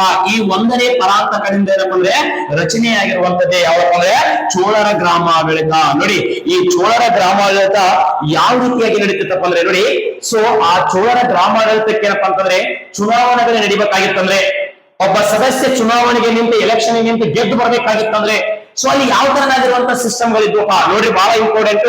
ಇಲ್ಲಿ ಏನ್ ಮಾಡ್ತಿದ್ರಪ್ಪ ಅಂತಂದ್ರೆ ಚುನಾವಣೆಗೆ ಏನ್ ಮಾಡ್ತಿದ್ರಪ್ಪ ಅಂತಂದ್ರೆ ಬಹಳ ಇಂಪಾರ್ಟೆಂಟ್, ಕರೆಕ್ಟ್ ಕೇಳಬೇಕು. ಚುನಾವಣೆಗೆ ಸೊ ಇವಾಗ ನಮ್ಮಲ್ಲಿ ಯಾವ ವ್ಯಕ್ತಿನ ಚುನಾವಣೆಗೆ ನಿಲ್ಬೇಕಂತ ಆಸೆ ಪಡ್ತಾರಲ್ಲ, ಸೊ ಅದೇ ರೀತಿಯಾಗಿ ಏನಪ್ಪಾ ಅಂದ್ರೆ ಚೋಳರ ಗ್ರಾಮಾಡಳಿತದಲ್ಲಿ ಏನ್ ಮಾಡ್ತಿದ್ರಪ್ಪ ಅಂತಂದ್ರೆ ಯಾವ ವ್ಯಕ್ತಿ ಚುನಾವಣೆಗೆ ನಿಲ್ಬೇಕಂತ ಬಯಸ್ತಾನೋ ಅವ್ನು ಏನ್ ಮಾಡ್ತಿದ್ರಪ್ಪ ಅಂತಂದ್ರೆ ಸೊ ಆ ಊರಿನ ಎಲ್ಲಾ ಜನರು ಏನಪ್ಪಾ ಅಂತಂದ್ರೆ ಬಂದು ಏನ್ ಮಾಡ್ತಿದ್ರಪ್ಪ ಅಂದ್ರೆ ಕರೆಕ್ಟ್ ಗಮನ ಕೊಡೋಕೆ ಇಂಪಾರ್ಟೆಂಟ್. ಇಲ್ಲಿ ಒಂದು ದೇವಸ್ಥಾನ ಬರ್ತದೆ. ಎಲ್ಲಿ? ಚೋಳರ ಗ್ರಾಮಾಡಳಿತದಲ್ಲಿ. ಇವತ್ತಲ್ಲಿ ತಮಿಳುನಾಡಿನ ಯಾವ್ದ? ತಮಿಳುನಾಡಿನಲ್ಲಿ ಇಂಪಾರ್ಟೆಂಟ್. ಎಲ್ಲಪ್ಪ ಅಂದ್ರ ವೈಕುಂಠ ಪೆರುಮಳ್. ಯಾವ್ದ? ವೈಕುಂಠ. ಬಹಳ ಇಂಪಾರ್ಟೆಂಟ್. ಯಾವ್ದಿದು? ವೈಕುಂಠ ಪೆರುಮಳ್. ವೈಕುಂಠ ಪೆರುಮಳ್. ಎಕ್ಸಾಮ್ ಇದನ್ನು ಕೂಡ ಕೇಳೋಣ ನೋಡಿ. ಚೋಳರ ಗ್ರಾಮಾಡಳಿತದಲ್ಲಿ ಇವತ್ತು ನಮ್ಮಗಾದ್ರೆ ನೋಡಿ, ನಾವು ಗ್ರಾಮ ಪಂಚಾಯತ್ ಎಲೆಕ್ಷನ್ ಗೆ, ತಾಲೂಕ್ ಪಂಚಾಯತ್ ಎಲೆಕ್ಷನ್ ಏನ್ ಮಾಡ್ತೀವಿ ಇಂಪಾರ್ಟೆಂಟ್? ನಮ್ಮೂರಲ್ಲಿರುವಂತ ಸರ್ಕಾರಿ ಸ್ಕೂಲ್ಗಳಿಗೆ ಹೋಗಿ ಏನ್ ಮಾಡ್ತೀವಿ? ಎಲೆಕ್ಷನ್ ವೋಟ್ ಹಾಕ್ತೀವಿ. ಬಟ್ ಆದ್ರೆ ಚೋಳರ ಗ್ರಾಮಾಡಳಿತದಲ್ಲಿ ಹೆಂಗಿತ್ತಪ್ಪ ಅಂದ್ರೆ ತಮಿಳುನಾಡಿನಲ್ಲಿ ಕಂಡು ಬರ್ತಕ್ಕಂಥ ಯಾವ್ದೋ ಈ ವೈಕುಂಠ ಪೆರುಮಾಳ್ ಎಂಬ ದೇವಸ್ಥಾನ ಇದೆ, ಟೆಂಪಲ್. ಇಲ್ಲಿ ಏನ್ ಮಾಡ್ತಿದ್ರಪ್ಪ ಅಂತಂದ್ರೆ ಯಾವ ವ್ಯಕ್ತಿ ಚುನಾವಣೆಗೆ ನಿಲ್ಬೇಕಂತ ಬಯಸ್ತಾನೋ ಆ ವ್ಯಕ್ತಿಗಳ ಅಥವಾ ಸದಸ್ಯರುಗಳನ್ನು ನೋಡಿ, ಇಲ್ಲಿ ಬಹಳ ಇಂಪಾರ್ಟೆಂಟ್. ಏನ? ಸದಸ್ಯರುಗಳನ್ನು ಏನ್ ಮಾಡ್ತಿದ್ರಪ್ಪ ಅಂತಂದ್ರೆ ಓಕೆನಾ, ಒಂದು ತಾಳೆಗೆರೆಯ ಮೇಲೆ ಏನ್ ಮಾಡ್ತದ?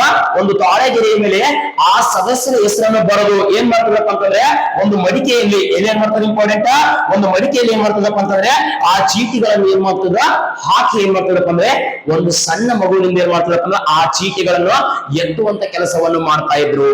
ಎತ್ತಿ ಅದ್ರಲ್ಲಿ ಯಾರು ವಿಜೇತರಾಗಿರ್ತಾರ ಇಂಪಾರ್ಟೆಂಟ್ ಅವ್ರಿಗೆ ಏನ್ ಮಾಡ್ತಿದ್ರಪ್ಪ ಅಂತಂದ್ರ ಅಲ್ಲಿನ ಒಂದು ಸದಸ್ಯತ್ವದ ಸ್ಥಾನವನ್ನು ಏನಪ್ಪ ಅಂತಂದ್ರ ಕೊಡ್ತಾ ಇದ್ರು. ನೋಡಿ, ಆ ವ್ಯಕ್ತಿ ಅದ್ರಲ್ಲಿ ಯಾರು ಆಯ್ಕೆ ಆಗ್ತಾನೋ ಗೊತ್ತಿಲ್ಲ, ಒಂದು ಅದೃಷ್ಟವಂತ ಇದ್ದಂಗ. ಅದಕ್ಕೆ ಈ ಪದ್ಧತಿಯನ್ನು ಏನಂತ ಕರೀತಾರಪ್ಪ ಅಂತಂದ್ರ ಕುಡುವಲೈ ಪದ್ಧತಿ ಎಂದು ಕರೆಯುತ್ತಾರೆ. ಏನಂತ ಕರೀತಾರ? ಕುಡುವಲೈ. ಕುಡುವಲೈ. ಓಕೆನಾ, ಕುಡುವಲೈ ಪದ್ಧತಿ ಅಂದ್ರೆ ಕನ್ನಡದಲ್ಲಿ ಅದೃಷ್ಟ ಪದ್ಧತಿ ಅಂತ ಕರೀತಾರೆ. ಓಕೆನಾ, ಸೊ ಈ ಸದಸ್ಯರುಗಳನ್ನು ಏನಂತ ಕರೀತಾರಪ್ಪ ಅಂದ್ರ ಪೆರುಮಕ್ಕಳ್. ಏನಂತ ಕರಿತೀವಿ ಇಂಪಾರ್ಟೆಂಟ್? ಪೆರುಮಕ್ಕಳ್. ಓಕೆನಾ, ಸೊ ಇಲ್ಲಿ ಆಯ್ಕೆಯಾಗುವಂತ ಸದಸ್ಯರುಗಳಿಗೆ ಏನಂತ ಕರಿತಿದ್ವಿ ಇಂಪಾರ್ಟೆಂಟ್? ನಾವು ಪೆರುಮಕ್ಕಳ್ ಅಂತ ಕರಿತಾ ಇದ್ರು. ನೆನ್ಪಿಟ್ಕೊಳ್ಳಿ. ಇಷ್ಟು ಯಾವ್ದ್ರ ಬಗ್ಗೆ ಇಂಪಾರ್ಟೆಂಟ್? ಉತ್ತರ ಮೇರೂರು ಶಾಸನದ ಬಗ್ಗೆ. ಸರ್ ಇಲ್ಲಿ ಏನಾದ್ರೂ ಒಮ್ಮೆ ಆಯ್ಕೆ ಆಗಿದ್ರೆ, ಒಬ್ಬ ಸದಸ್ಯ ಏನಾದ್ರೂ ಆಯ್ಕೆ ಆಗಬೇಕು ಅಂತಂದ್ರೆ ಅವನ ಅಧಿಕಾರಾವಧಿ ಎಷ್ಟು ವರ್ಷ ಇತ್ತು? ನಮ್ಮಲ್ಲಿ ಅಲ್ಲ, ಇಲ್ಲಿ ಚೋಳರ ಗ್ರಾಮಾಂತರದಲ್ಲಿ ಒಬ್ಬ ವ್ಯಕ್ತಿ ಏನಾದ್ರೂ ಆಯ್ಕೆ ಆಗಬೇಕು ಅಂದ್ರೆ ಅವರ ಅಧಿಕಾರದ ಅವಧಿ ಎಷ್ಟು ವರ್ಷ ಇತ್ತಪ್ಪ ಅಂದ್ರೆ 1 ವರ್ಷ ಇತ್ತು. 1 ವರ್ಷದ ಅವಧಿಗೆ ಏನಾಗ್ತದಪ್ಪ ಅಂದ್ರ ಈ ಸದಸ್ಯ ಏನಾಗ್ತದ? ಆಯ್ಕೆ ಆಗ್ತಿದ್ದ. ಎಲ್ಲಿ? ಚೋಳರ ಗ್ರಾಮಾಡಳಿತದಲ್ಲಿ. ಸರ್ ತದನಂತರವಾಗಿ ಈ ವಿಷಯವನ್ನು ಬಿಟ್ರೆ ಮತ್ತೆ ನೋಡ್ತೀವಿ. ಸರ್ ಮೇಡಮ್ ಅವ್ರಿಗೆ ಕರೆಕ್ಟ್ ಆಗಿ ನೋಡಿ, ಇಂಪಾರ್ಟೆಂಟ್ ಈ ವಿಷಯವನ್ನು ಬಿಟ್ರೆ ಮತ್ತೆ ನಾವು ಇದನ್ನ ಗಮನಿಸ್ತೇಪ ಅಂತಂದ್ರೆ ನೋಡಿ, ಸೊ ಇಷ್ಟು ಬಿಟ್ಟು ಆದ್ಮೇಲೆ ಓಕೆನಾ, ನಮ್ಮಲ್ಲಿ ಎಕ್ಸಾಮ್ ಪ್ರಶ್ನೆ ಕೇಳ್ತಾನ. ಏನಂತ ಪ್ರಶ್ನೆ ಕೇಳ್ತಾನಪ್ಪ ಅಂದ್ರೆ ಗಮನ ಕೊಟ್ಟು ಕೇಳಬೇಕು, ಇಂಪಾರ್ಟೆಂಟ್. ಸೊ ಒಬ್ಬ ವ್ಯಕ್ತಿ ಗ್ರಾಮ ಪಂಚಾಯತಿಗೆ ನಿಲ್ಬೇಕಾಗಿತ್ತಂದ್ರೆ ಯಾವ ಪಂಚಾಯತಿ? ಗ್ರಾಮ ಪಂಚಾಯತಿ. ಇನ್ನೊಂದವರ ತಾಲೂಕು ಪಂಚಾಯತಿ, ತಾಲೂಕು ಪಂಚಾಯತಿ. ಇನ್ನೊಂದವರ ಜಿಲ್ಲಾ ಪಂಚಾಯತಿ. ಓಕೆನಾ, ಯಾವ ಪಂಚಾಯತಿ? ಜಿಲ್ಲಾ ಪಂಚಾಯತ್. ಓಕೆನಾ, ಜಿಲ್ಲಾ ಪಂಚಾಯತ್ ಬಹಳ ಇಂಪಾರ್ಟೆಂಟ್. ಸ್ವಲ್ಪ ಕರೆಕ್ಟ್ ಆಗಿ ಗಮನಿಸ್ತಾ ಹೋಗ್ರಿ ಸರ. ಸೊ ನಮ್ಮ ತಾಲೂಕು ಪಂಚಾಯತಿ, ಜಿಲ್ಲಾ ಪಂಚಾಯತಿ, ಗ್ರಾಮ ಪಂಚಾಯತಿ ಇದ್ರಲ್ಲಿ ಏನ್ ವ್ಯತ್ಯಾಸ ಐತಿ? ಬಹಳ ಇಂಪಾರ್ಟೆಂಟ್ ಗೊತ್ತಿರಬೇಕು. ಓಕೆನಾ, ಸೊ ಇಲ್ಲಿ ಏನ್ ಇಂಪಾರ್ಟೆಂಟ್ ಐತಪ್ಪ ಅಂತಂದ್ರೆ ಈ ತಾಲೂಕು ಪಂಚಾಯತಿ, ಗ್ರಾಮ ಪಂಚಾಯತಿ, ಓಕೆನಾ, ಜಿಲ್ಲಾ ಪಂಚಾಯತಿಲಿ ಪ್ರಶ್ನೆ ಅತಿ ಸರಳವಾಗಿ ಕೇಳ್ತಾ ಹೋಗ್ತಾನ. ನಾವೇ ಅಷ್ಟೇ ಸರಳವಾಗಿ ಬಿಡಿಸ್ತಾ ಹೋಗೋಣ. ಒಬ್ಬ ವ್ಯಕ್ತಿ ಗ್ರಾಮ ಪಂಚಾಯತಿಯ ಸದಸ್ಯನಾಗ್ಬೇಕಾಗಿತ್ತಂದ್ರೆ ನೋಡಿ ಎಕ್ಸಾಮ್ ಕೇಳ್ತಾನ. ಓಕೆನಾ, ಒಬ್ಬ ವ್ಯಕ್ತಿ ಗ್ರಾಮ ಪಂಚಾಯತಿಯ ಸದಸ್ಯ ಆಗ್ಬೇಕಾಗಿತ್ತಂದ್ರೆ ಬಹಳ ಇಂಪಾರ್ಟೆಂಟ್. ಒಬ್ಬ ವ್ಯಕ್ತಿ ಗ್ರಾಮ ಪಂಚಾಯತಿಯ ಅಧ್ಯಕ್ಷನಾಗ್ಬೇಕಾಗಿತ್ತಂದ್ರೆ ಎಕ್ಸಾಮ್ಗೆ ಕೇಳತಾನ, ಬಹಳ ಇಂಪಾರ್ಟೆಂಟ್, ನೆನ್ಪಿಟ್ಕೊರಿ. ಓಕೆನಾ, ಒಬ್ಬ ವ್ಯಕ್ತಿ ಒಬ್ಬ ಗ್ರಾಮ ಪಂಚಾಯತಿ ಸದಸ್ಯನಾಗ್ಬೇಕಾಗಿತ್ತಂದ್ರೆ, ತಾಲೂಕು ಪಂಚಾಯತಿ ಸದಸ್ಯನಾಗ್ಬೇಕಾಗಿತ್ತಂದ್ರೆ, ಜಿಲ್ಲಾ ಪಂಚಾಯತಿಯ ಸದಸ್ಯನಾಗ್ಬೇಕಾಗಿತ್ತಂದ್ರೆ, ಜಿಲ್ಲಾ ಪಂಚಾಯತಿ ಅಧ್ಯಕ್ಷನಾಗ್ಬೇಕಾಗಿತ್ತಂದ್ರೆ ಎಕ್ಸಾಮ್ ಕೇಳ್ತಾನ, ಬಹಳ ಇಂಪಾರ್ಟೆಂಟ್. ಸೊ ಈ ವ್ಯಕ್ತಿಗಳಿಗೆ ಎಷ್ಟು ವಯಸ್ಸಾಗಿರ್ಬೇಕು ನೋಡಿ, ಬಹಳ ಇಂಪಾರ್ಟೆಂಟ್. ಇದನ್ನು ಕೇಳ್ತಾನೆ ಎಕ್ಸಾಮ್. ಓಕೆನಾ, ಸೊ ಗೊತ್ತಿರ್ಬೇಕು. ನಮಗೆ ಮತದಾನ ಮಾಡ್ಬೇಕಾದ್ರೆ ಏನಪ್ಪ ಅಂದ್ರ ಎಲ್ಲರೂ ಏಜ್ ಒಂದ, ಅರ್ಥಾತ್ ಎಷ್ಟು? 18 ವರ್ಷ. ಆದ್ರೆ ಇಲ್ಲಿ ಗ್ರಾಮ ಪಂಚಾಯತಿ ನಾನು ಸದಸ್ಯನಾಗ್ಬೇಕು, ಅಧ್ಯಕ್ಷನಾಗ್ಬೇಕಾಗಿತ್ತಂದ್ರೆ, ತಾಲೂಕು ಪಂಚಾಯತಿಗೆ ನಾನು ಅಧ್ಯಕ್ಷನಾಗ್ಬೇಕಾಗಿತ್ತಂದ್ರೆ, ಜಿಲ್ಲಾ ಪಂಚಾಯತಿಗೆ ನಾನು ಅಧ್ಯಕ್ಷ ಮತ್ತು ಸದಸ್ಯನಾಗ್ಬೇಕಾಗಿತ್ತಂದ್ರೆ ಆ ವ್ಯಕ್ತಿಗೆ ಏಜ್ ಎಷ್ಟಾಗಿರ್ಬೇಕು ಅಂತಂದ್ರೆ ಇಂಪಾರ್ಟೆಂಟ್. ಎಲ್ಲ ಕಡೆನೂ ಸೇಮ 21 ವರ್ಷ ಆಗಿರ್ಬೇಕು. ಎಷ್ಟಾಗಿರ್ಬೇಕು? ಇಂಪಾರ್ಟೆಂಟ್, 21 ವರ್ಷ ಆಗಿರ್ಲೇಬೇಕು. ಓಕೆನಾ, ಅಧ್ಯಕ್ಷ ಕೂಡ 21 ವರ್ಷ ಇಂಪಾರ್ಟೆಂಟ್, ಸದಸ್ಯರು ಕೂಡ 21 ವರ್ಷ ಏನಾಗಿರ್ಬೇಕಪ್ಪ ಅಂತಂದ್ರ ಅವರಿಗೆ ವಯಸ್ಸಾಗಿರ್ಬೇಕು. ಏನಾಗಿರ್ಬೇಕು? ಇಂಪಾರ್ಟೆಂಟ್, ಅಷ್ಟು ಏಜ್ ಕಂಪಲ್ಸರಿ ಆಗ್ಲೇಬೇಕು. ಹಂಗಾದ್ಮೇಲೆ ಮಾತ್ರ ಏನಪ್ಪಾ ಅಂದ್ರೆ ಅವನು ಎಲೆಕ್ಷನ್ಗೆ ನಿಲ್ಲುವಂತ ಅರ್ಹತೆಯನ್ನ ಪಡ್ಕೊಂತಾನ. ಸರಿ, ಇನ್ನೊಂದು ಎಕ್ಸಾಮ್ ಅಲ್ಲಿ ಇನ್ನೊಂದರ ಕೇಳ ಏನ್ ಪ್ರಶ್ನೆ ಕೇಳಪ್ಪ ಅಂತಂದ್ರೆ ಸ್ವಲ್ಪ ನೋಡಿ, ಇವಾಗ ರಾಜೀನಾಮೆ ಅಂತ ಬಂತಂದ್ರೆ ಓಕೆನಾ, ಸೊ ಎಷ್ಟೆಷ್ಟು ಜನರಿಗೆ, ಎಷ್ಟೆಷ್ಟು ಸದಸ್ಯರಿಗೆ ಒಬ್ಬೊಬ್ಬರು ನೇಮಕ ಆಗ್ತಾರ. ಅಧ್ಯಕ್ಷ ಎಷ್ಟು ಜನರಿಗೆ, ವಾರ್ಡ್ ಸಭೆಯಿಂದ, ಗ್ರಾಮ ಸಭೆಯಿಂದ, ಅದನ್ನು ಹೇಳ್ತೀನಿ ಸರ್, ಸ್ವಲ್ಪ ಅಷ್ಟು ತಿಳ್ಕೊಳ್ಳಿ, ಇಂಪಾರ್ಟೆಂಟ್. ಇಲ್ಲಿ ಯಾರ್ಯಾರಿಗೆ ರಾಜೀನಾಮೆಯನ್ನು ಕೊಡಬೇಕು ಇದನ್ನು ಕೂಡ ಎಕ್ಸಾಮ್ ಕೇಳ್ತಾರ, ಬಹಳ ಇಂಪಾರ್ಟೆಂಟ್. ಹೌದಾ? ಸೊ ಒಬ್ಬ ಗ್ರಾಮ ಪಂಚಾಯತಿ ಸದಸ್ಯ ಮೆಂಬರ್ ಯಾರಿಗೆ ರಾಜೀನಾಮೆಯನ್ನು ಕೊಡಬೇಕು? ಹಾಗಾದ್ರೆ ತಾಲೂಕು ಪಂಚಾಯತಿ ಏನಪ್ಪ ಅಂದ್ರೆ ಸದಸ್ಯ ಯಾರಿಗೆ ರಾಜೀನಾಮೆಯನ್ನು ಕೊಡಬೇಕು?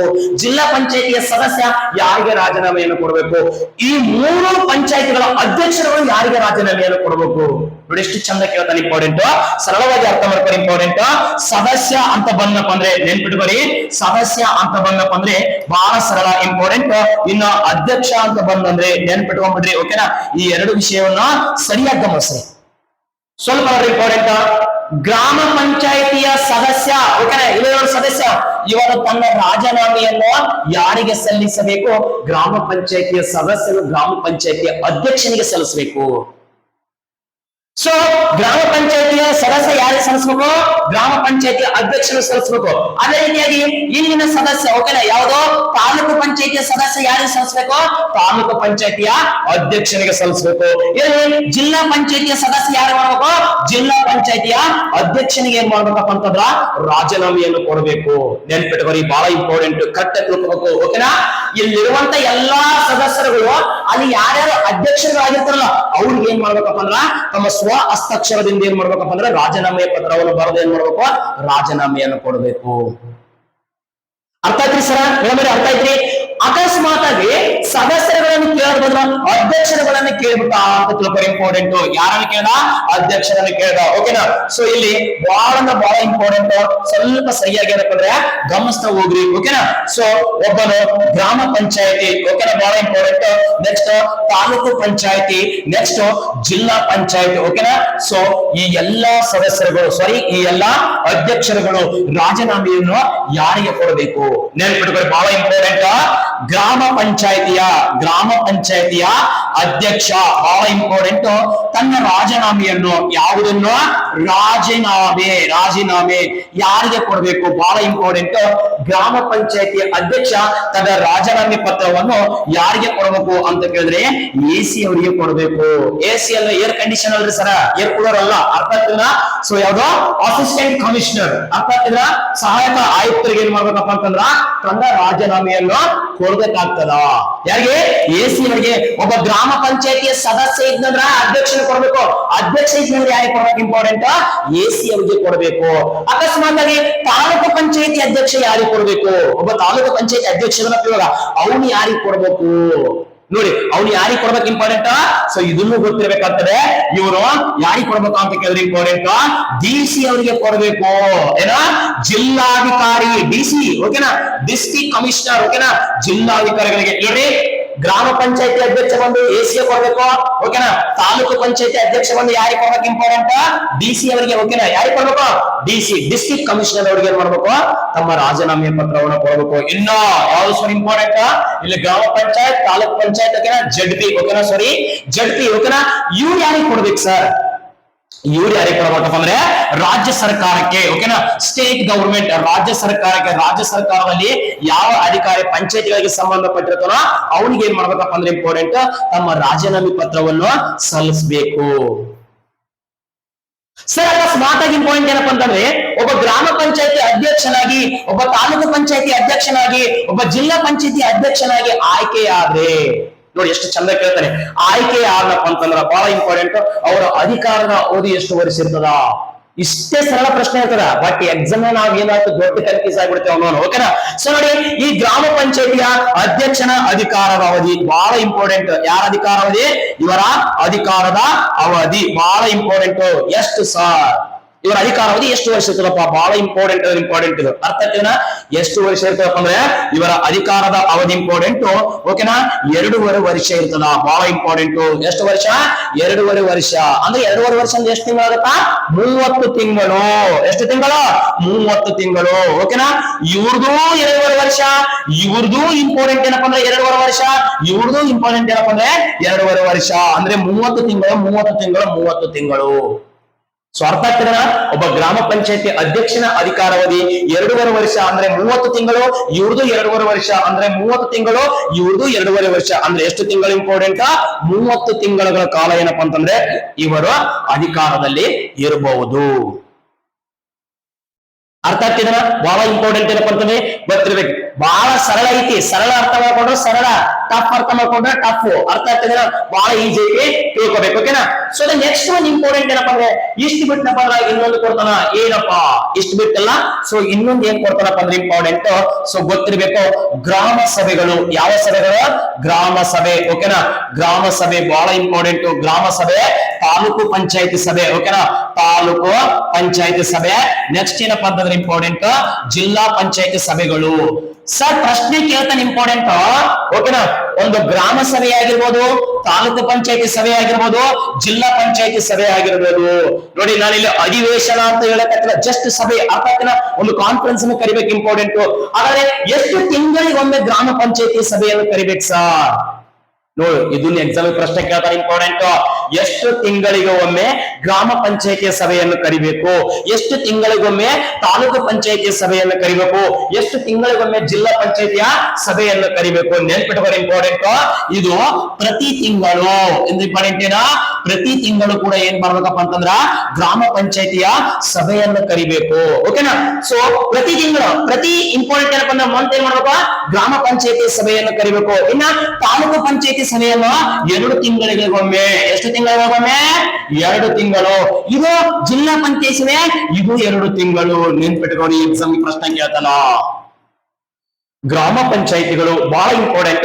ಗ್ರಾಮ ಪಂಚಾಯಿತಿಗಳ ಸಭೆಯನ್ನು ಎಷ್ಟು ತಿಂಗಳಿಗೊಮ್ಮೆ ಕರೆಯಲಾಗುತ್ತದೆ ಅಂತ ಕೇಳಿದ್ರ ಪ್ರತಿ ತಿಂಗಳುಗಳ ಕಾಲ ಏನಪ್ಪ ಅಂದ್ರ ಕರೆಯಲಾಗುತ್ತದೆ. ಅದೇ ತಾಲೂಕು ಪಂಚಾಯಿತಿ ಸಭೆಯನ್ನು ಎಷ್ಟು ತಿಂಗಳ ಕಾಲ ಕರೆಯಲಾಗುತ್ತದೆ? ಒಂದು ಗ್ರಾಮ ಸಭೆ ಪ್ರತಿ ತಿಂಗಳು, ಅದೇ ತಾಲೂಕು ಪಂಚಾಯಿತಿ 2 ತಿಂಗಳು, ಅದೇ ಜಿಲ್ಲಾ ಪಂಚಾಯಿತಿ 2 ತಿಂಗಳು. ಓಕೆನಾ? 2 ತಿಂಗಳ ಒಳಗಾಗಿ ಏನ್ ಮಾಡ್ಬೇಕು? ಸಭೆಯನ್ನ ಕರಿಬೇಕು. ಹಾಗಾದ್ರೆ ಸರ ಮೊದಲನೇ ಅಧಿವೇಶನ ನೋಡಿ, ಇಲ್ಲಿ ಪ್ರಶ್ನೆ ಕೇಳ್ತಾನ, ಅಧಿವೇಶನ ಅಂತ ಬಂದ್ಬಿಡ್ತದೆ ನಾಳೆ ಎಕ್ಸಾಮ್ ಇಂಪಾರ್ಟೆಂಟ್. ಓಕೆನಾ? ಮೊದಲನೇ ಅಧಿವೇಶನ ಮತ್ತು ಎರಡನೇ ಅಧಿವೇಶನದ ನಡುವೆ, ಮೊದಲನೇ ಅಧಿವೇಶನ ಮತ್ತು ಎರಡನೇ ಅಧಿವೇಶನದ ನಡುವೆ ಇಂಪಾರ್ಟೆಂಟ್ ಅಂತರ ಎಷ್ಟಿರ್ಬೇಕು ಸಾ? ಏನ್ ಮಾಡ್ತಾನ, ಇದ್ರ ನಡುವೆ ಅಂತರ ಹೆಂಗಿರ್ಬೇಕು? ಹೆಂಗ ಇಂಪಾರ್ಟೆಂಟ್ ಏನಪ್ಪ ಅಂದ್ರೆ ನಮ್ಮ ಸೆಂಟ್ರಲ್ ಗೌರ್ಮೆಂಟ್ ನಲ್ಲಿ ಮತ್ತು ಸ್ಟೇಟ್ ಗೌರ್ಮೆಂಟ್ ನಲ್ಲಿ, ಕೇಂದ್ರ ಸರ್ಕಾರ ಮತ್ತು ರಾಜ್ಯ ಸರ್ಕಾರದಲ್ಲಿ ಐತೆ ಇಲ್ಲ, ಲೋಕಸಭೆ, ರಾಜ್ಯಸಭೆ, ವಿಧಾನಸಭೆ, ವಿಧಾನ ಪರಿಷತ್ ಐತಿಲ್ರೋ? ಸೊ ಆ ರೀತಿಯಾಗಿ ಸರ್ ಐತಿಲ್ರಿ, ಐತಿ, ಹೌದಾ ಇಲ್ಲ? ಸೊ ಆ ರೀತಿಯಾಗಿ ಏನಪ್ಪಾ ಅಂತಂದ್ರೆ 2 ಅಧಿವೇಶನಗಳ ನಡುವೆ, ಅಂದ್ರೆ ಮೊದಲನೇ ಅಧಿವೇಶನ ಮತ್ತು ಎರಡನೇ ಅಧಿವೇಶನ, ಇವು ಎರಡರ ನಡುವೆ ಇಂಪಾರ್ಟೆಂಟ್ ಏನಪ್ಪಾ ಅಂದ್ರೆ ಎಷ್ಟು ಗ್ಯಾಪ್ ಇರ್ಬೇಕಂತ ಕೇಳ್ತಾನೆ. ಇಂಪಾರ್ಟೆಂಟ್ ಎಷ್ಟು ಗ್ಯಾಪ್ ಇರ್ಬೇಕು? 6 ತಿಂಗಳ. ಎಷ್ಟು ತಿಂಗಳ? 6 ತಿಂಗಳ ಅಂತರವನ್ನು ನಾವು ಏನ್ ಮಾಡ್ಬೇಕು? ಕಾಪಾಡಬೇಕು. ಅರ್ಥ ಆಗ್ತದನ? ಬಹಳ ಇಂಪಾರ್ಟೆಂಟ್ ಏನಪ್ಪ ಅಂತಂದ್ರೆ ಗೊತ್ತಿರಬೇಕು. ಓಕೆನಾ?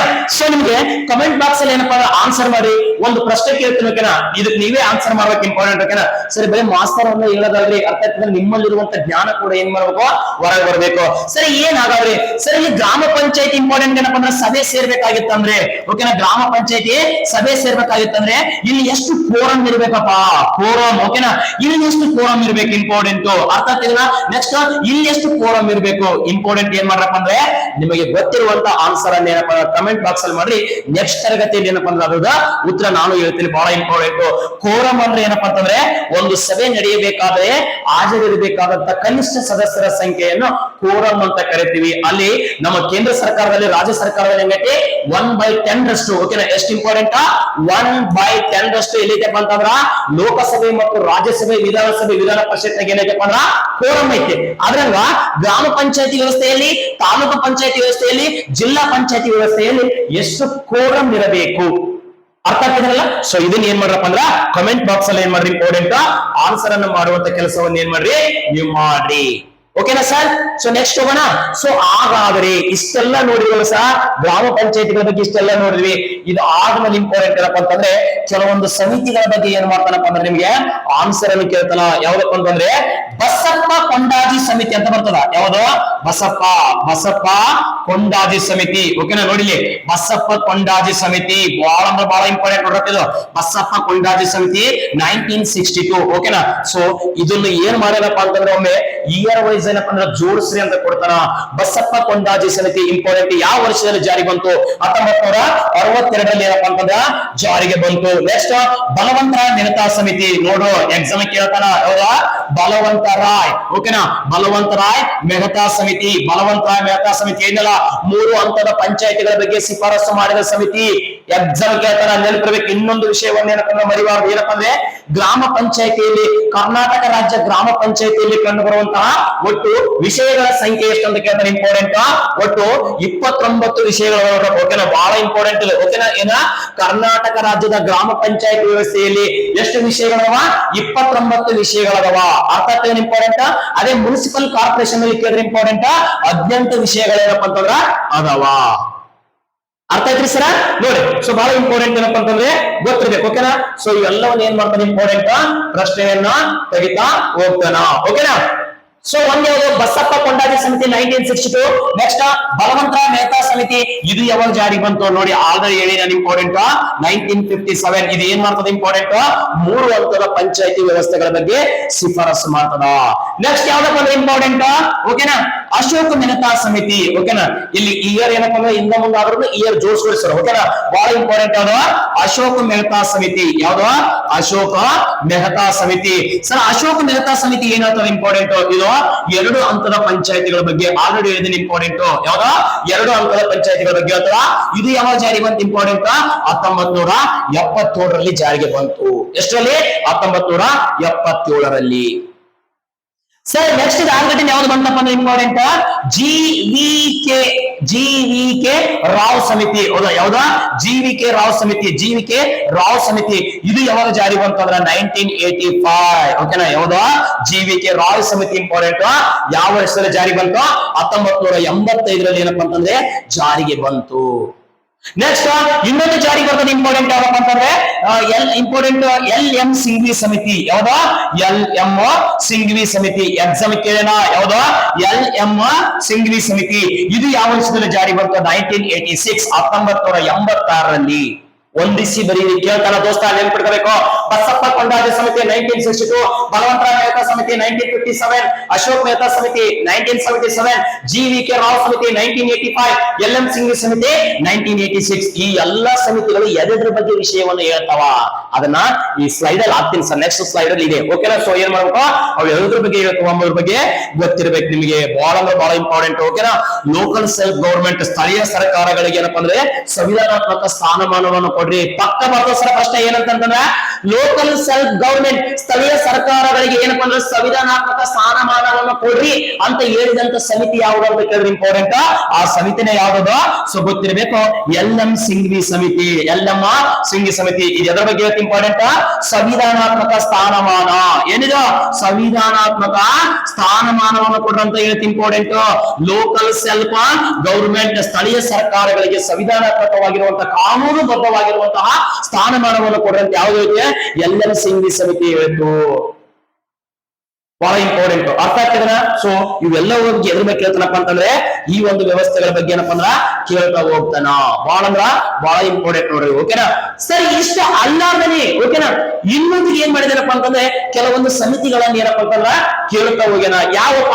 ಒಂದು ಪಿ.ಕೆ. ತುಗ್ಮನ್ ಸಮಿತಿ ಅಂತ ಬರ್ತದೆ. ಯಾವುದು? ಪಿ.ಕೆ. ತುಗ್ಮನ್ ಸಮಿತಿ. ಓಕೆನಾ? ಸೊ ಅದ್ರ ಬಗ್ಗೆ ಹೇಳ್ತದ. ಅದ್ರ ಏನ್ ಮಾಡೋಣಪ್ಪ ಅಂತಂದ್ರೆ ಇವಾಗ ಈ ಸ್ಲೈಡ್ ಅಲ್ಲಿ ಏನಪ್ಪಾ ಅಂತಂದ್ರ ನೋಡ್ತಾ ಹೋಗೋಣ. ನೋಡಿ ಎಷ್ಟು ಚೆನ್ನಾಗಿದೆ. ಗ್ರಾಮ ಪಂಚಾಯಿತಿಯ ಪ್ರಮುಖ ಸಮಿತಿಗಳು. ಅರ್ಥ ಆಗ್ತಿದ್ರ? ಯಾವ ಪಂಚಾಯತಿ? ಗ್ರಾಮ ಪಂಚಾಯತಿಯಲ್ಲಿ ಕಂಡು ಬರುವಂತಹ ಪ್ರಮುಖವಾಗಿರ್ತಕ್ಕಂಥ ಏನಪ್ಪಾ ಅಂದ್ರ ಸಮಿತಿಗಳು. ಹೌದಾ? ಸೊ ಮೊದಲನೇದು ಯಾವಪ್ಪ ಅಂದ್ರೆ ಇಂಪಾರ್ಟೆಂಟ್ ಬಲವಂತರಾವ್ ಮೆಹ್ತಾ ಸಮಿತಿ. ಯಾವ ಸಮಿತಿ ಇಂಪಾರ್ಟೆಂಟ್? ಮೊದಲನೇದು ನೆನ್ಪಿಟ್ಕೊರಿ. ಯಾವ್ದ? ಬಲವಂತರಾವ್ ಓಕೆನಾ ಮೆಹ್ತಾ ಸಮಿತಿ. ಯಾವ ವರ್ಷದಲ್ಲಿ? ನಾನು ಆಲ್ರೆಡಿ ಹೇಳಿದೆ ಕ್ಲಾಸ್ ಅಲ್ಲಿ. ಕರೆಕ್ಟ್ ಗಮನ ಕೊಟ್ಟಿದ್ರೆ ಆನ್ಸರ್ ಮಾಡ್ತೀವಿ. 1957 1957ರಲ್ಲಿ ಜಾರಿಗೆ ಬಂತು.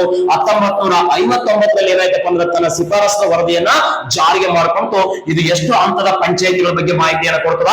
3 ಹಂತದ ಪಂಚಾಯತಿಗಳ ಬಗ್ಗೆ ಮಾಹಿತಿಯನ್ನು ಕೊಡ್ತದ. ಇವರನ್ನು ಭಾರತದ ಪಂಚಾಯತ್ ರಾಜ್ ವ್ಯವಸ್ಥೆಯ ಶಿಲ್ಪಿ ಅಂತ ಕರೀತಾರೆ. ಕೇರಳ ರಾಜ್ಯ ಇವರ ಹುಟ್ಟಿದ ದಿನವನ್ನು ರಾಷ್ಟ್ರೀಯ ಪಂಚಾಯತಿ ದಿವಸ ಅಂತ ಆಚರಣೆ ಮಾಡ್ತದೆ. ಅದು ಯಾವ್ದಂತ ಕಮೆಂಟ್ ಬಾಕ್ಸ್ ಅಲ್ಲಿ ಆನ್ಸರ್ ಮಾಡ್ರಿ, ಯಾವ ದಿನ ಅಂತ. ಓಕೆನಾ? ನೆಕ್ಸ್ಟ್ ಕೆ ಸಂತಾನಂ ಸಮಿತಿ. ಯಾವ ಸಮಿತಿ? ಕೆ ಸಂತಾನಂ ಸಮಿತಿ. ಎಕ್ಸಾಮ್ ಬಂದೇ ಬರ್ತದೆ, ಕಟ್ಟ ತಿಳ್ಕೋಬೇಕು. ಕೆ ಸಂತಾನಂ ಸಮಿತಿ ಇದೇನಪ್ಪ ಅಂತಂದ್ರೆ 1963ರಲ್ಲಿ ಜಾರಿಗೆ ಬಂತು. ಯಾವ್ದು? ಕೆ ಸಂತಾನಂ ಸಮಿತಿ. ಇದು ಎದ್ರ ಬಗ್ಗೆ ಹೇಳ್ತಾರಪ್ಪ ಅಂತಂದ್ರ ನೋಡಿ, ಗ್ರಾಮ ಪಂಚಾಯತ್, ತಾಲೂಕು ಪಂಚಾಯತ್, ಜಿಲ್ಲಾ ಪಂಚಾಯತ್. ಈ ಗ್ರಾಮ ಪಂಚಾಯತ್ ಆಗಿರ್ಬೋದು, ತಾಲೂಕು ಪಂಚಾಯತ್ ಆಗಿರ್ಬೋದು, ಓಕೆನಾ, ಜಿಲ್ಲಾ ಪಂಚಾಯತ್ ಆಗಿರ್ಬೋದು, ಅಭಿವೃದ್ಧಿ ಆಗ್ಬೇಕಾದ್ರೆ ಏನ್ ಬೇಕ್ರಿ? ದುಡ್ಡಿಲ್ಲ ಅಂದ್ರೆ ಯಾವುದೇ ಅಭಿವೃದ್ಧಿ ಆಗದೇ ಇಲ್ಲ. ಆ ಪಂಚಾಯತಿಗಳಿಗೆ ಏನ್ ಮಾಡ್ರಪ್ಪ ಅಂದ್ರ ಹಣಕಾಸಿನ ಹಂಚಿಕೆಯನ್ನು ಮಾಡ್ರಿ. ಸ್ಥಳೀಯ ಸರ್ಕಾರಗಳಿಗೆ ಹಣಕಾಸಿನ ಹಂಚಿಕೆ ಮಾಡ್ರಿ ಅಂತ ಶಿಫಾರಸು ಮಾಡಿದ ಸಮಿತಿ ಯಾವ್ದಂತ ಬರ್ತಾನೆ? ನಾಳೆ ಪ್ರಶ್ನೆ. ಯಾವ್ದನ್ನ? ಕೆ ಸಂತಾನಂ ಸಮಿತಿ. ಕೆ ಸಂತಾನಂ ಸಮಿತಿ ಇತಿಹಾಸದಲ್ಲಿ ಕೆ ಸಂತಾನಂ ಸಮಿತಿ ಇನ್ನೊಂದು ವಿಷಯಕ್ಕೆ ಸಂಬಂಧಪಟ್ಟಿದೆ. ಸರಿ, ಯಾವುದು ಅಂತಂದ್ರೆ ಭ್ರಷ್ಟಾಚಾರದ ನಿರ್ಮೂಲನೆ. ಯಾವ್ದ್ರದ್ದು ಇಂಪಾರ್ಟೆಂಟ್? ಭ್ರಷ್ಟಾಚಾರ. ಯಾವುದು? ಕರಪ್ಷನ್. ಓಕೆನಾ? ಭ್ರಷ್ಟಾಚಾರದ ನಿರ್ಮೂಲನೆ. ಭ್ರಷ್ಟಾಚಾರದ ನಿರ್ಮೂಲನೆಗೆ ಏನಪ್ಪಾ ಅಂತಂದ್ರೆ ಸಂಬಂಧಪಟ್ಟಿರ್ತಕ್ಕಂಥದ್ದು ಯಾವುದು ಅಂತ ಕೇಳಿದ್ರೆ ಕೆ ಸಂತಾನಂ ಸಮಿತಿ. ಯಾವ ಸಮಿತಿ? ಕೆ ಸಂತಾನಂ ಸಮಿತಿ ಎಂಬುದು ಏನಪ್ಪಾ ಅಂದ್ರ ಸಂಬಂಧಪಟ್ಟಿರ್ತತಿ. ಸರ್ ನೆಕ್ಸ್ಟ್ ಒನ್ ಯಾವ್ದಪ್ಪ ಅಂದ್ರೆ ಅಶೋಕ್ ಮೆಹ್ತಾ ಸಮಿತಿ. ಯಾವ್ದು? ಅಶೋಕ್ ಮೆಹ್ತಾ ಆರ್ಡರ್ ಹೇಳಿದೆ 1977ರಲ್ಲಿ ಜಾರಿಗೆ ಬಂತು. ಇದು ಎಷ್ಟು ಹಂತದ ಪಂಚಾಯತಿಗಳ ಬಗ್ಗೆ ಹೇಳ್ತದ? 2 ಹಂತದ ಪಂಚಾಯತಿಗಳು. ಒಂದು ಗ್ರಾಮ ಪಂಚಾಯತ್, ಇನ್ನೊಂದು ಯಾವುದು? ಜಿಲ್ಲಾ ಪಂಚಾಯತ್. ಸರ್ ನೆಕ್ಸ್ಟ್ ಒನ್ ಯಾವ್ದಪ್ಪ ಅಂದ್ರೆ ದಂತವಾಳ ಸಮಿತಿ. ಯಾವ ಸಮಿತಿ? ದಂತವಾಳ ಸಮಿತಿ. 1978ರಲ್ಲಿ ಏನಪ್ಪಾ ಅಂದ್ರೆ ದಂತವಾಳ ಸಮಿತಿ ಬಂತು. ಇದು ಎದ್ರ ಬಗ್ಗೆ ಹೇಳ್ತಾರಪ್ಪ ಅಂತಂದ್ರೆ ತಾಲೂಕು ಪಂಚಾಯತಿಗಳು, ಬ್ಲಾಕ್ ಮಟ್ಟ ಅಂದ್ರೆ ತಾಲೂಕು ಪಂಚಾಯತಿಗಳ ಅಭಿವೃದ್ಧಿ, ತಾಲೂಕು ಪಂಚಾಯತಿಗಳ ಕಲ್ಯಾಣದ ಬಗ್ಗೆ ಮಾಹಿತಿಯನ್ನು ಕೊಡ್ತೈತಿ. ಸೊ ನೆಕ್ಸ್ಟ್ ಒನ್ ಯಾವ್ದಪ್ಪ ಅಂದ್ರೆ ಹನುಮಂತರಾವ್ ಸಮಿತಿ. ಇದು ಯಾವಾಗ ಬಂತು? 1984ರಲ್ಲಿ ಬಂತು. ಯಾವಾಗ? 1984. ಓಕೆನಾ? ಇದು ಎದಕ್ಕೆ ಮಟ್ಟ ಹೇಳ್ತದ? ಜಿಲ್ಲಾ ಮಟ್ಟದ ಜಿಲ್ಲಾ ಪಂಚಾಯತಿಗಳ ಅಭಿವೃದ್ಧಿ ಬಗ್ಗೆ ಹೇಳ್ತೈತಿ. ಸೊ ನೆಕ್ಸ್ಟ್ ಒನ್ ಯಾವ್ದಪ್ಪ ಅಂದ್ರೆ ಇಂಪಾರ್ಟೆಂಟ್ ಆಲ್ರೆಡಿ ಹೇಳಿದೆ ನಾನು, ಜಿ.ವಿ.ಕೆ. ರಾವ್ ಸಮಿತಿ. ಯಾವ್ದ? ಜಿ.ವಿ.ಕೆ. ರಾವ್ ಸಮಿತಿ. ಓಕೆನಾ? ಯಾವಾಗ ಜಾರಿ ಬಂತು? 1985 ಜಾರಿ ಬಂತು. ಇದು ಜಿಲ್ಲಾ ಪಂಚಾಯತಿ ಏನಪ್ಪ ಅಂದ್ರ ಹಣಕಾಸಿನ ವ್ಯವಸ್ಥೆಗಳ ಬಗ್ಗೆ ಏನಪ್ಪಾ ಅಂತಂದ್ರ ಮಾಹಿತಿಯನ್ನು ನೀಡುವಂತದ್ದು.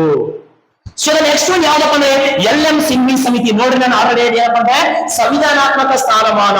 ಓಕೆನಾ? ಸ್ಥಳೀಯ ಸರ್ಕಾರಗಳಿಗೆ ಸಂವಿಧಾನಾತ್ಮಕವಾಗಿರುವಂತಹ ಕಾನೂನುಬದ್ಧವಾಗಿರುವಂತಹ ಏನ್ ಕೊಡ್ರಿ, ಸ್ಥಾನಮಾನವನ್ನು ಕೊಡ್ರಿ ಅಂತ 1986 ಏನಪ್ಪ ಅಂದ್ರೆ ಎಲ್.ಎಂ. ಸಿಂಘ್ವಿ ಸಮಿತಿ ಏನಂತಂದ್ರೆ ಜಾರಿಗೆ ಬಂತು. ನಿಮ್ಗೆ ಎಕ್ಸಾಮ್ ನಲ್ಲಿ ಇನ್ನೊಂದು ಕೇಳ್ತಾರ, ಎಲ್.ಎಂ. ಸಿಂಘ್ವಿ ಸಮಿತಿ. ಓಕೆನಾ? ಯಾವ ಸಮಿತಿ? ಎಲ್.ಎಂ. ಸಿಂಘ್ವಿ ಸಮಿತಿ ಯಾವುದಕ್ಕೆ ಸಂಬಂಧಪಟ್ಟದಪ್ಪ ಅಂದ್ರೆ ದ್ವಿಪೌರತ್ವ. ನೆನ್ಪಿಡ್ಬೇಕು, ಇಂಪಾರ್ಟೆಂಟ್.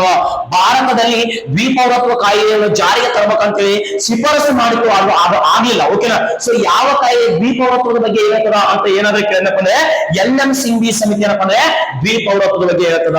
ಆದ್ರೆ ನಮ್ಮ ಭಾರತದಲ್ಲಿ ಯಾವ ಕಾಯ್ದೆ ಐತಿ ಇವಾಗ? ಏಕ ಪೌರತ್ವ, ಸಿಂಗಲ್ ಸಿಟಿಜನ್ಶಿಪ್. ಓಕೆನಾ? ಯಾವ್ದು? ಏಕ ಪೌರತ್ವ ಕಾಯ್ದೆ. ಯಾವುದು? ಏಕ ಪೌರತ್ವ. ಏಕ ಪೌರತ್ವ ಕಾಯ್ದೆ ಇಂಪಾರ್ಟೆಂಟ್. ಇದನ್ನು ನಾವು ಬ್ರಿಟನ್ ಸರ್ಕಾರದಿಂದ ಎರವಲು ಪಡ್ಕೊಂಡಿವಿ. ಯಾವ ಸರ್ಕಾರ? ಬ್ರಿಟನ್ ಸರ್ಕಾರ. ಓಕೆನಾ? ಸೂರ್ಯ ಮುಳುಗದ ನಾಡು. ಯಾವ್ದು? ಬ್ರಿಟನ್ ಸರ್ಕಾರದಿಂದ ಏಕ ಪೌರತ್ವವನ್ನು ಜಾರಿಗೆ ತಗೊಂಡಿವಿ. ಹಾಗಾದ್ರೆ ಪೌರತ್ವ ಕಾಯ್ದೆ ಯಾವ ವರ್ಷದಲ್ಲಿ ಜಾರಿಗೆ ಆಯ್ತಾಗಂದ್ರೆ 1955. ಪೌರತ್ವವನ್ನು ಪಡೆದುಕೊಳ್ಳುವ ವಿಧಾನಗಳ್ಯಾವುವು, ಪೌರತ್ವವನ್ನು ಕಳೆದುಕೊಳ್ಳುವಂತ ವಿಧಾನಗಳ್ಯಾವುವು? ಎಷ್ಟು ಸಲ ಎಕ್ಸಾಮ್ ಪ್ರಶ್ನೆ ಕೇಳಿನ KPS ಅಲ್ಲಿ. ಸೊ ನಮಗೇನ್ ಗೊತ್ತಿರ್ಬೇಕು ಇಂಪಾರ್ಟೆಂಟ್? 1955 ಪೌರತ್ವ ಕಾಯ್ದೆ ಜಾರಿ ಬಂತಂತ ಗೊತ್ತಿರಬೇಕು. ನೋಡಿ, ಎಲ್.ಎಂ. ಸಿಂಘ್ವಿ ಸಮಿತಿ ಒಂದು ಸಂಬಂಧಪಟ್ಟಿರೋದು ಯಾವುದು? ಲೋಕಲ್ ಸೆಲ್ಫ್ ಗವರ್ಮೆಂಟ್, ಸ್ಥಳೀಯ ಸರ್ಕಾರಗಳಿಗೆ ಏನ್ ಮಾಡ್ರಿ, ಸಂವಿಧಾನಾತ್ಮಕ ಸ್ಥಾನಮಾನವನ್ನು ಕೊಡ್ರಿ ಅಂತ ಹೇಳಿತು. ಇದರ ಜೊತೆಗೆ ದ್ವಿಪೌರತ್ವ ಕಾಯ್ದೆ ಬಗ್ಗೆ ಹೇಳಿತು. ಇದರ ಜೊತೆಗೆ ಇನ್ನೊಂದು ಅದ್ಭುತವಾಗಿರುವಂತಹ ಮಾಹಿತಿ, ಮಹಾತ್ಮ ಗಾಂಧೀಜಿಯವರು ದಕ್ಷಿಣ ಆಫ್ರಿಕಾ ರಾಷ್ಟ್ರದಿಂದ 1915 ಜನವರಿ 9ನೇ ತಾರೀಕಿಗೆ ಭಾರತಕ್ಕೆ ಬಂದ್ರು. ಅದರ ಸವಿನೆನಪಿಗಾಗಿ ಜನವರಿ 9 ನಾವೇನ್ ಮಾಡ್ತೀವಿ? ಪ್ರವಾಸಿ ಭಾರತೀಯ ದಿವಸ ಅಂತ ಆಚರಣೆ ಮಾಡ್ತೀವಿ. ಇದನ್ನು ಜಾರಿಗೆ ತಗೊಂಬರಿ ಅಂತ ಶಿಫಾರಸು ಮಾಡಿದ ಸಮಿತಿ ಯಾವುದು ಅಂತ ಕೇಳಿದ್ರಪ್ಪ ಅಂದ್ರೆ ಎಲ್.ಎಂ. ಸಿಂಘ್ವಿ ಸಮಿತಿ. ಪ್ರವಾಸಿ ಭಾರತೀಯ ದಿವಸವನ್ನ ಜಾರಿಗೆ ತಗೊಂಬರಿ ಅಂತ ಹೇಳಿದಂತ ಸಮಿತಿ ಯಾವ್ದಾಗಂದ್ರೆ ಎಲ್.ಎಂ. ಸಿಂಘ್ವಿ ಸಮಿತಿ. ಸೊ ನೆಕ್ಸ್ಟ್ ಒನ್ ಯಾವ್ದು ಇಂಪಾರ್ಟೆಂಟ್? ಪಿ.ಕೆ. ತುಂಗನ್ ಸಮಿತಿ. ಪಿ.ಕೆ. ತುಂಗನ್ ಅವರು 1988 ಏನಪ್ಪ ಅಂದ್ರೆ ಜಾರಿಗೆ ಬಂತು. ಇದು ಕೂಡ ನೋಡಿ, ನೀವು ಕೇವಲ 3 ಹಂತದ ಪಂಚಾಯತ್ ಅಂದ್ರೆ ಬಲವಂತರ ನೇತೃತ್ವ ಸಮಿತಿ ಅಷ್ಟೇ ತಿಳ್ಕೊಳ್ಳೋದಲ್ಲ. 3 ಹಂತದ ಪಂಚಾಯತಿಗಳ ಬಗ್ಗೆ ಈ ಕೆಳಗಿನವುಗಳಲ್ಲಿ ಇನ್ನೊಂದು ಸಮಿತಿಗಳ ಶಿಫಾರಸು ಮಾಡುತ್ತೆ. ಅದು ಯಾವ್ದಪ್ಪ ಅಂದ್ರೆ ಪಿ.ಕೆ. ತುಂಗನ್ ಸಮಿತಿ. ಇದು ಜಾರಿಗೆ ಬಂದಿದ್ದು 1988 ಜಾರಿಗೆ ಬಂತು. ನೋಡಿ, ನಾನು ಆಲ್ರೆಡಿ ಇದ್ರ ಬಗ್ಗೆ ಮಾಹಿತಿಯನ್ನು ಕೊಟ್ಟಿದ್ದೆ, ಇದರ ಸ್ಲೈಡ್ ಹಾಕಿದ್ದೆ, ಅರ್ಥ ಆಗ್ಲಿ ಅಂತ. ಓಕೆನಾ? ಸೊ ಇಷ್ಟೆಲ್ಲಾ ವಿಷಯಗಳ ಬಗ್ಗೆ ಏನ್ ಮಾಡ್ತದೆ ಇಂಪಾರ್ಟೆಂಟ್, ಇದು ಮಾಹಿತಿಯನ್ನ ನೀಡ್ತಾ ಹೋಗ್ತದ. ಬಲವಂತರಾವ್ ಮೆಹ್ತಾ ಸಮಿತಿ, ಕೆ ಸಂತಾನಂ ಸಮಿತಿ, ಅಶೋಕ್ ಮೆಹ್ತಾ ಸಮಿತಿ, ದಂತವಾಲ ಸಮಿತಿ, ಹನುಮಂತರಾವ್ ಸಮಿತಿ, ಜಿ.ವಿ.ಕೆ. ರಾವ್ ಸಮಿತಿ, ಎಲ್.ಎಂ. ಸಿಂಘ್ವಿ ಸಮಿತಿ. ಸರ ಇದನ್ನ ಏನಪ್ಪಾ ಅಂತಂದ್ರ ಒಂದು ಸ್ಕ್ರೀನ್ ಶಾಟ್ ತಗೊಳಕ್ ಏನಪ್ಪಾ ಅಂದ್ರ ಸಾಧ್ಯವಾಗಿರ್ಬೇಕು. ಸೊ ಇದನ್ನ ಸುಮ್ಮನೆ ಚಂದಕ್ಕೆ ಹಾಕಿಲ್ರಿ. ಓಕೆನಾ? ಈ ಸ್ಲೈಡ್ ನಾಗ ಹಾಕಿರಪ್ಪ ಅಂದ್ರೆ ನಮ್ಗೆ ಏನ್ ಕೆಲಸ ಇಲ್ಲ ಅಂತಲ್ಲ. ಸೊ ಇದನ್ನ ನಿಮ್ಗೋಸ್ಕರನೇ ಹಾಕಿರೋದು ಸರ್. ಇದರ ಉಪಯೋಗವನ್ನು ಪಡ್ಕೋರಿ. ಓಕೆನಾ? ಸ್ವಲ್ಪ ನೋಡ್ರಿ, ಇದ್ರ ಮೇಲೆ ಇಂಪಾರ್ಟೆಂಟ್. ಲಕ್ಷ್ಮೀ ಸ್ಪರ್ಧಾತ್ಮಕ ಅಕಾಡೆಮಿ ಅಂತ ಏನಪ್ಪಾ ಅಂತಂದ್ರೆ ಒಂದು ಯೂಟ್ಯೂಬ್ ಚಾನಲ್ ಐತಿ, ಅರ್ಥ ಆಗ್ತದ? ಟೆಲಿಗ್ರಾಮ್ ಚಾನಲ್ ಕೂಡ ಐತಿ. ಓಕೆನಾ? ನಿಮಗೆ ಏನಾದ್ರೂ ತರಗತಿಗಳು ಇಷ್ಟ ಆಗಪ್ಪ ಅಂತಂದ್ರೆ, ನಿಮಗೆ ಬೆಂಕಿ ಉಪಯೋಗ ಆಗತ್ತಪ್ಪ ಅಂತಂದ್ರ ಇದನ್ನ ನಿಮ್ಮ ಸ್ನೇಹಿತರು ಕೂಡ ಏನಪ್ಪಾ ಅಂದ್ರೆ ಶೇರ್ ಮಾಡ್ರಿ, ಇತರರು ಕೂಡ ಶೇರ್ ಮಾಡ್ರಿ. ಏನಪ್ಪಾ ಅಂದ್ರೆ ಸಬ್ಸ್ಕ್ರೈಬ್ ಆಗ್ರಿ, ಅರ್ಥ ಆಗ್ತದ? ಲೈಕ್ ಬಟನ್ ಏನಪ್ಪಾ ಅಂದ್ರೆ ಒತ್ತಂತರಾಗ್ರಿ. ಓಕೆನಾ? ಸೊ ಈ ವಿಷಯವನ್ನು ಏನ್ ಮಾಡಿದ್ರಪ್ಪ ಅಂತಂದ್ರೆ ನೀವೇನ್ ಮಾಡ್ಕೊಂಡಿದ್ರಿ? ಲಕ್ಷ್ಮೀ ಸ್ಪರ್ಧಾತ್ಮಕ ಅಕಾಡೆಮಿ ಏನಪ್ಪಾ ಅಂದ್ರೆ ಮಾಹಿತಿಯನ್ನ ಪಡ್ಕೊಂಡಿರ್ತೀರಿ. ಸೊ ನೆಕ್ಸ್ಟ್ ಇದ್ರ ಭಾಗವನ್ನು ನೋಡೋದಾದ್ರೆ ಸ್ನೇಹಿತರೆ, ನೆಕ್ಸ್ಟ್ ಇನ್ನೊಂದು ಸ್ಲೈಡ್ ಇದೆ. ಯಾವ್ದಿದೆಪ್ಪ? ಬಹಳ ಇಂಪಾರ್ಟೆಂಟ್. ಇಲ್ಲಿ ಗ್ರಾಮ ಪಂಚಾಯಿತಿಯ ಪ್ರಮುಖ ಮಾಹಿತಿಗಳು ಬಹಳ ಇಂಪಾರ್ಟೆಂಟ್. ಇದು ಯಾವ್ದ? ನಾನು ಇಷ್ಟ ತನಕ ಏನ್ ಹೇಳಿದ್ರೆ ಅದ್ರ ಬಗ್ಗೆ ಮಾಹಿತಿ ಇರುವಂತದ್ದೇನ ಗ್ರಾಮ ಪಂಚಾಯಿತಿಯಲ್ಲಿ ಕಂಡು ಬರ್ತಕ್ಕಂತ ಏನಿದೆ ಪ್ರಮುಖವಾಗಿರ್ತಕ್ಕಂಥ ಇಂಪಾರ್ಟೆಂಟ್ ಏನಪ್ಪ ಅಂದ್ರ ಮಾಹಿತಿಗಳು. ಸರ್ ಇಲ್ಲಿ ಒಂದು ವಿಷಯ, ಯಾವ ವಿಷಯಕ್ಕೆ ಸಂಬಂಧಪಟ್ಟೈತಿ? ಒಂದು ಗ್ರಾಮ ಪಂಚಾಯಿತಿಗೆ ಒಂದು, ನೆಕ್ಸ್ಟ್ ತಾಲೂಕು ಪಂಚಾಯಿತಿಗೆ ಒಂದು, ನೆಕ್ಸ್ಟ್ ಜಿಲ್ಲಾ ಪಂಚಾಯಿತಿಗೆ ಒಂದು. ಎಕ್ಸಾಮ್ ಡೈರೆಕ್ಟ್ ಕೊಟ್ಬಿಡ್ತಾನೆ ಸರ್. ಏನಂತ? ಹಳ್ಳಿಯ ವಿಧಾನಸಭೆ ಎಂದು ಯಾವುದನ್ನು ಕರೆಯುತ್ತಾರೆ?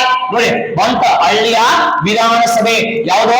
ಹಳ್ಳಿಯ ವಿಧಾನಸಭೆ ಎಂದು ಯಾವುದನ್ನು ಕರೆಯುತ್ತಾರೆ ಬಂತ ಪ್ರಶ್ನೆ. ಹೇಳ್ರಿ ನೋಡಮ್ಮ, ಹಳ್ಳಿಯ ವಿಧಾನಸಭೆ ಎಂದು ಯಾವುದನ್ನು ಕರೆಯುತ್ತಾರೆ? ಏನು ಗ್ರಾಮ ಪಂಚಾಯತಿಯ, ತಾಲೂಕು ಪಂಚಾಯತಿಯ, ಏನು ಗ್ರಾಮ ಸಭಾ, ಯಾವ ಸಭಾ? ಸೊ ನೆನ್ಪಿಡ್ರಿ, ಹಳ್ಳಿಯ ವಿಧಾನಸಭೆ ಎಂದು ಯಾವುದನ್ನು ಕರೆಯುತ್ತಾರೆ ಅಂತ ನಿಮ್ಗೆ ಏನಾದ್ರೂ ಪ್ರಶ್ನೆ ಬರ್ತಪ್ಪ ಅಂದ್ರೆ ಯಾವ್ದಂತ ಹಾಕ್ಬೇಕು ಇಂಪಾರ್ಟೆಂಟ್?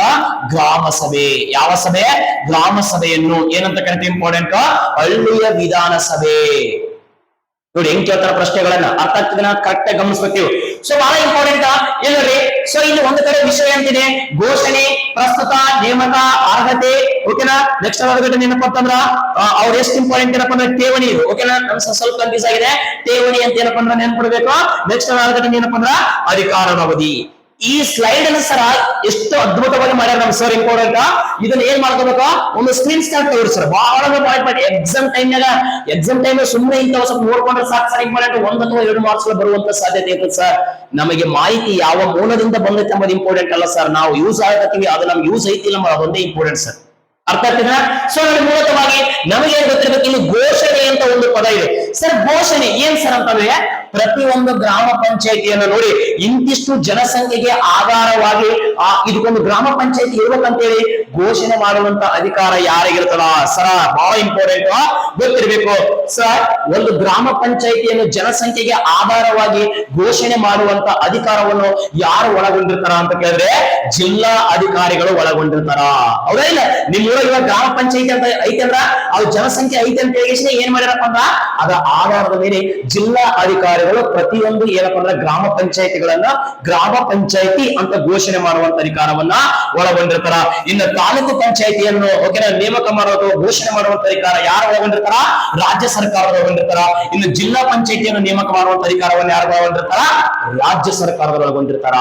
ನೋಡಿ, ಇವುಗಳ ರಚನೆ ಮಾಡುವಂತ ಅಧಿಕಾರ ಯಾರಿಗೈತಿ? ಒಂದು ತಾಲೂಕು ಪಂಚಾಯತಿ ರಾಜ್ಯ ಸರ್ಕಾರ, ಜಿಲ್ಲಾ ಪಂಚಾಯತಿ ರಾಜ್ಯ ಸರ್ಕಾರ, ಗ್ರಾಮ ಪಂಚಾಯತಿ ಡಿಸಿ. ಇವುಗಳನ್ನು ಹೆಂಗ ಆಧಾರದ ಮೇಲೆ ರಚನೆ ಮಾಡ್ತಾರ? ಜನಸಂಖ್ಯೆಯ ಆಧಾರದ ಮೇಲೆ ಏನ್ ಮಾಡ್ತಾರ? ರಚನೆ ಮಾಡ್ತಾರ. ಸರಿ, ಹಾಗಾದ್ರೆ ಇಂಪಾರ್ಟೆಂಟ್ ನಮ್ಮ ಭಾರತದಲ್ಲಿ ಪ್ರಸ್ತುತ ಇಂಪಾರ್ಟೆಂಟ್ ಏನಪ್ಪ ಅಂದ್ರೆ ಎಷ್ಟು ಗ್ರಾಮ ಪಂಚಾಯತಿಗಳವ ನೋಡಿ, ಅದಕ್ಕೆ ಈ ಸ್ಲೈಡ್ ರಚನೆ ಮಾಡಿದ್ದು ನಾನು. ಓಕೆನಾ, 5,954 ಎಷ್ಟು? 5,954 ಗ್ರಾಮ ಪಂಚಾಯತಿಗಳು ಪ್ರಸ್ತುತದವ. ತಾಲೂಕು ಪಂಚಾಯತಿಗಳ ಸಂಖ್ಯೆ ಕೇಳಿದ್ರೆ 239 ಜಿಲ್ಲಾ ಪಂಚಾಯತಿಗಳ ಸಂಖ್ಯೆ ಕೇಳಿದ್ರೆ ಏನಪ್ಪ ಅಂದ್ರೆ 31 ಜಿಲ್ಲಾ ಪಂಚಾಯತಿಗಳು ಕರ್ನಾಟಕ ರಾಜ್ಯದಲ್ಲಿ ಪ್ರಸ್ತುತ ಕಾರ್ಯನಿರ್ವಹಿಸ್ತಾ ಇದಾವೆ. ಸೊ ಬಹಳ ಇಂಪಾರ್ಟೆಂಟ್ ಏನಪ್ಪ ಅಂದ್ರೆ ಇನ್ನ ನೇಮಕಾತಿ ಪ್ರಶ್ನೆ ಕೇಳ್ತಾರ. ಇದೇ ಮೇನ್ ಇಂಪಾರ್ಟೆಂಟ್. ಇದೇ ನಾಳೆ ಬರೋದ ಎಕ್ಸಾಮ್ ನಿಮ್ಗೆ ಏನಪ್ಪಾ ಅಂತಂದ್ರೆ, ಎಷ್ಟು ಜನ ಸದಸ್ಯರಿಗೆ ನೋಡಿ, ಎಷ್ಟು ಜನರಿಗೆ ಒಬ್ಬರನ್ನ ನೇಮಕಾತಿ ಮಾಡ್ತಾರ ಅಂದ್ರೆ ಎಷ್ಟು ಜನ ಸದಸ್ಯರಿಗೆ ಒಬ್ಬರಂತೆ ಗ್ರಾಮ ಪಂಚಾಯತಿಯ ಸದಸ್ಯರನ್ನು ನೇಮಕಾತಿ ಮಾಡ್ತಾರ ನೋಡಿ.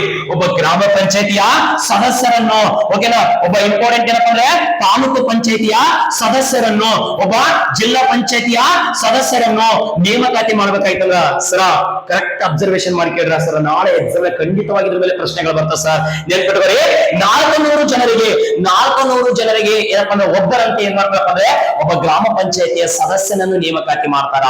ಓಕೆನಾ. ಸೊ 12,500 ಏನಪ್ಪಾ ಅಂತಂದ್ರೆ 15,000 ಏನಪ್ಪಾ ಅಂತಂದ್ರೆ ಜನಸಂಖ್ಯೆಗೆ ಆಧಾರವಾಗಿ ಏನ್ ಮಾಡ್ತಾರಪ್ಪ ಅಂದ್ರೆ ಒಬ್ಬ ತಾಲೂಕು ಪಂಚಾಯತಿಯ ಸದಸ್ಯನನ್ನು ನೇಮಕಾತಿ ಮಾಡ್ತಾರ. ಇನ್ನು ಜಿಲ್ಲಾ ಪಂಚಾಯತ್ ಅಂದ್ರೆ ಇಂಪಾರ್ಟೆಂಟ್ ಲೈಟ್ 35,000 ಏನಪ್ಪಾ ಅಂದ್ರೆ 45,000 ಏನಪ್ಪಾ ಅಂದ್ರೆ ಜನಸಂಖ್ಯೆಗೆ ಆಧಾರವಾಗಿ ಏನ್ ಮಾಡ್ತಾರಪ್ಪ ಅಂತಂದ್ರೆ ಒಬ್ಬ ಜಿಲ್ಲಾ ಪಂಚಾಯತಿಯ ಸದಸ್ಯನನ್ನು ನೇಮಕಾತಿ ಮಾಡ್ತಾರ. ಇದನ್ನು ಕೂಡ ಕೇಳುವಂತ ಸಾಧ್ಯತೆ ಐತಿ. ನಾನು ಆಲ್ರೆಡಿ ಇಂಪಾರ್ಟೆಂಟ್ ಅರ್ಹತೆ, ನಾನೊಬ್ಬ ಗ್ರಾಮ ಪಂಚಾಯತಿಯ ಸದಸ್ಯ ಆಗ್ಬೇಕು ಸರ್. ಗಮನ ಕೊಟ್ಟು ಕೇಳಿ, ನಾನೊಬ್ಬ ಗ್ರಾಮ ಪಂಚಾಯತಿಯ ಸದಸ್ಯ ಆಗ್ಬೇಕು, ನಾನೊಬ್ಬ ತಾಲೂಕು ಪಂಚಾಯತಿಯ ಸದಸ್ಯನಾಗಬೇಕು, ನಾನೊಬ್ಬ ಜಿಲ್ಲಾ ಪಂಚಾಯತಿಯ ಸದಸ್ಯನಾಗಬೇಕಂದ್ರ 3 ಏಜ್ ಸೇಮ್ ಐತಿ. ನಾನು ಹೇಳ್ಬಿಟ್ಟಿದ್ದೀನಿ ಏನೋ 21 ವರ್ಷ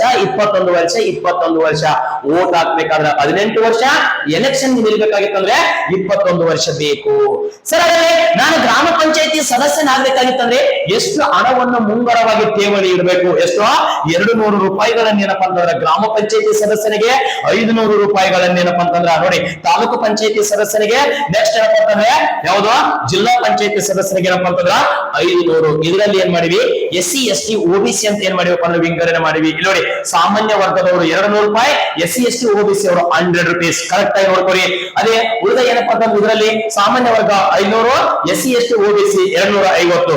ಇಲ್ಲಿ ಇಂಪಾರ್ಟೆಂಟ್ 500. ಇವ್ರ ಬಗ್ಗೆ ಇತರ ವರ್ಗ SC ST OBC ಅವರು 250 ರೂಪಾಯಿಗಳನ್ನ ಏನಪ್ಪಾ ಅಂದ್ರೆ ನೀಡಲಾಗುತ್ತದೆ. ನೋಡಿ, ಈ ತರ ಎಲ್ಲ ಎಲೆಕ್ಷನ್ ಗೆ ನಿಂತು ಚುನಾವಣೆಗೆ ನಿಂತು ಆ ವ್ಯಕ್ತಿ ಗೆದ್ದು ಬಂದಾದ್ಮೇಲೆ ಏನಪ್ಪಾ ಅಂದ್ರೆ ಅವರ ಅಧಿಕಾರಾವಧಿ ಎಷ್ಟಿರ್ತದ? ನಾನು ಆಲ್ರೆಡಿ ಹೇಳಿದೆ, 30 ತಿಂಗಳು. ಓಕೆನಾ. ಈ ತಿಂಗಳ ಅಧಿಕಾರಾವಧಿಯಲ್ಲಿ ಏನ್ ಮಾಡ್ತಾರಪ್ಪ ಅಂದ್ರ ಪ್ರತಿಯೊಬ್ಬ ಸದಸ್ಯ ಆಯ್ಕೆಯಾಗಿ ಬಂದು ಎಲೆಕ್ಟ್ ಆಗಿ ಬಂದು ಏನಪ್ಪಾ ಅಂದ್ರೆ ತನ್ನದೇ ಆಗಿರುವಂತಹ ಅಧಿಕಾರವನ್ನು ನಡೆಸ್ತಾ ಹೋಗ್ತಾರೆ. ಸೊ ಅರ್ಥ ಆಯ್ತಾ ಸ್ನೇಹಿತರೆ? ಸೊ ಇಷ್ಟೆಲ್ಲ ವಿಷಯಗಳನ್ನು ನಾವು ಯಾವ್ದ್ರಲ್ಲಿ ನೋಡ್ತಾ ಹೋಗ್ಬೇಕು ಅಂತಂದ್ರೆ ಗ್ರಾಮ ಪಂಚಾಯತಿಯ ವ್ಯವಸ್ಥೆಗಳಲ್ಲಿ ಏನ್ ಮಾಡ್ತಾ ಹೋಗ್ಬೇಕು ಅಂತಂದ್ರ ನೋಡ್ತಾ ಹೋಗ್ತಾ ಇವಿ. ಓಕೆನಾ? ಸೊ ಇದಕ್ಕಿಂತ ಇನ್ನು ಇಂಪಾರ್ಟೆಂಟ್ ಆಗಿರುವಂತಹ ಗ್ರಾಮ ಪಂಚಾಯತಿಗಳೇನಪ್ಪ ಅಂತಂದ್ರೆ ಪ್ರಶ್ನೆಗಳಾಗಿರ್ಬೋದು, ಗ್ರಾಮ ಪಂಚಾಯತಿಯ ಮಾಹಿತಿಗಳಾಗಿರ್ಬೋದು ಒಂದೇ ತರಗತಿಯಲ್ಲಿ ಏನು ಮಾಡಕ್ ಸಾಧ್ಯ ಇಲ್ಲ ಸ್ನೇಹಿತರೆ. ಆದ್ರೆ ಒಂದು ದಿನ ಮಾತ್ರ ಖಂಡಿತವಾಗಿ ಮಾಡಬಲ್ಲ. ಹೌದಾ? ಸೊ ಏನ್ ಮಾಡೋಣಪ್ಪ ಅಂದ್ರೆ ನೆಕ್ಸ್ಟ್ ತರಗತಿಯಲ್ಲಿ ಇದೇ ಗ್ರಾಮ ಪಂಚಾಯತಿಗಳಿಗೆ ಸಂಬಂಧಪಟ್ಟಂತೆ ಇನ್ನು ಉಳಿದಿರುವಂತಹ ಅದ್ಭುತವಾಗಿರುವಂತಹ ನಾಲೆಡ್ಜ್ ಅನ್ನು ಏನಪ್ಪ ಅಂದ್ರೆ ಮುಂದೆ ತರುವಂತ ಕೆಲಸವನ್ನ ಮಾಡೋಣ. ಇವಾಗ ನೀವೇನ್ ಮಾಡ್ಬೇಕಪ್ಪ ಅಂತಂದ್ರೆ ಈ ಕ್ಲಾಸ್ ನಿಮಗೆ ಇಷ್ಟವಾಗಿದ್ದೆ ಆದ್ರೆ ಏನಪ್ಪಾ ಅಂತಂದ್ರೆ ಏನ್ ಮಾಡ್ರಪ್ಪ ಅಂತಂದ್ರೆ ಸಬ್ಸ್ಕ್ರೈಬ್ ಆಗ್ರಿ. ಓಕೆನಾ? ಇದರಲ್ಲಿ ಏನಪ್ಪಾ ಅಂದ್ರೆ ಈ ಮಾಹಿತಿಯನ್ನು ಏನಪ್ಪಾ ಅಂದ್ರೆ ಶೇರ್ ಮಾಡ್ರಿ. ಸೊ ಏನ್ ಮಾಡ್ರಪ್ಪ ಅಂದ್ರೆ ಟೆಲಿಗ್ರಾಮ್ ಅಲ್ಲಿ ಏನಪ್ಪಾ ಅಂತಂದ್ರೆ ಏನಿದೆ ಲಕ್ಷ್ಮೀ ಸ್ಪರ್ಧಾತ್ಮಕ ಅಕಾಡೆಮಿ ಅಂತ ಏನಪ್ಪಾ ಅಂದ್ರೆ ಟೈಪ್ ಮಾಡ್ರಿ. ಅಲ್ಲಿ ನಿಮಗೆ ಟೆಲಿಗ್ರಾಮ್ ಚಾನಲ್ ಸಿಗುತ್ತೆ. ಅದ್ರ ಲಿಂಕ್ ಅನ್ನು ಏನಪ್ಪಾ ಅಂದ್ರೆ ಇತರರಿಗೆ ಶೇರ್ ಮಾಡ್ರಿ ಅಂತ ಹೇಳಕ್ ಇಷ್ಟಪಡ್ತೀನಿ. ಓಕೆನಾ? ಮುಂದಿನ ತರಗತಿಯಲ್ಲಿ ಏನ್ ಮಾಡ್ತೀನಪ್ಪ ಅಂತಂದ್ರೆ ನಾನು ನಿಮಗೆ ಏನಪ್ಪಾ ಅಂದ್ರೆ ಇನ್ನು ಹೆಚ್ಚಿನ ತರಗತಿಗಳಲ್ಲಿ ಏನಪ್ಪಾ ಅಂತಂದ್ರೆ ಕ್ಲಾಸ್ ಮಾಡೋನಾಗಿ ಏನಪ್ಪಾ ಅಂತಂದ್ರೆ ಒಂದು ತರಗತಿಗಳನ್ನು ನಡೆಸೋನಾಗಿರ್ತೀನಿ. ಓಕೆನಾ? ಇವತ್ತಿನ ತರಗತಿಯನ್ನು ಇಷ್ಟು ಶಬ್ದವಾಗಿ ಏನಪ್ಪಾ ಅಂದ್ರೆ ಕೇಳಿದ್ದಕ್ಕೆ ನಿಮಗೆಲ್ಲರಿಗೂ ಮತ್ತೊಮ್ಮೆ ಮಗದೊಮ್ಮೆ ತುಂಬ ಹೃದಯದ ಧನ್ಯವಾದಗಳು. Thank you one and all.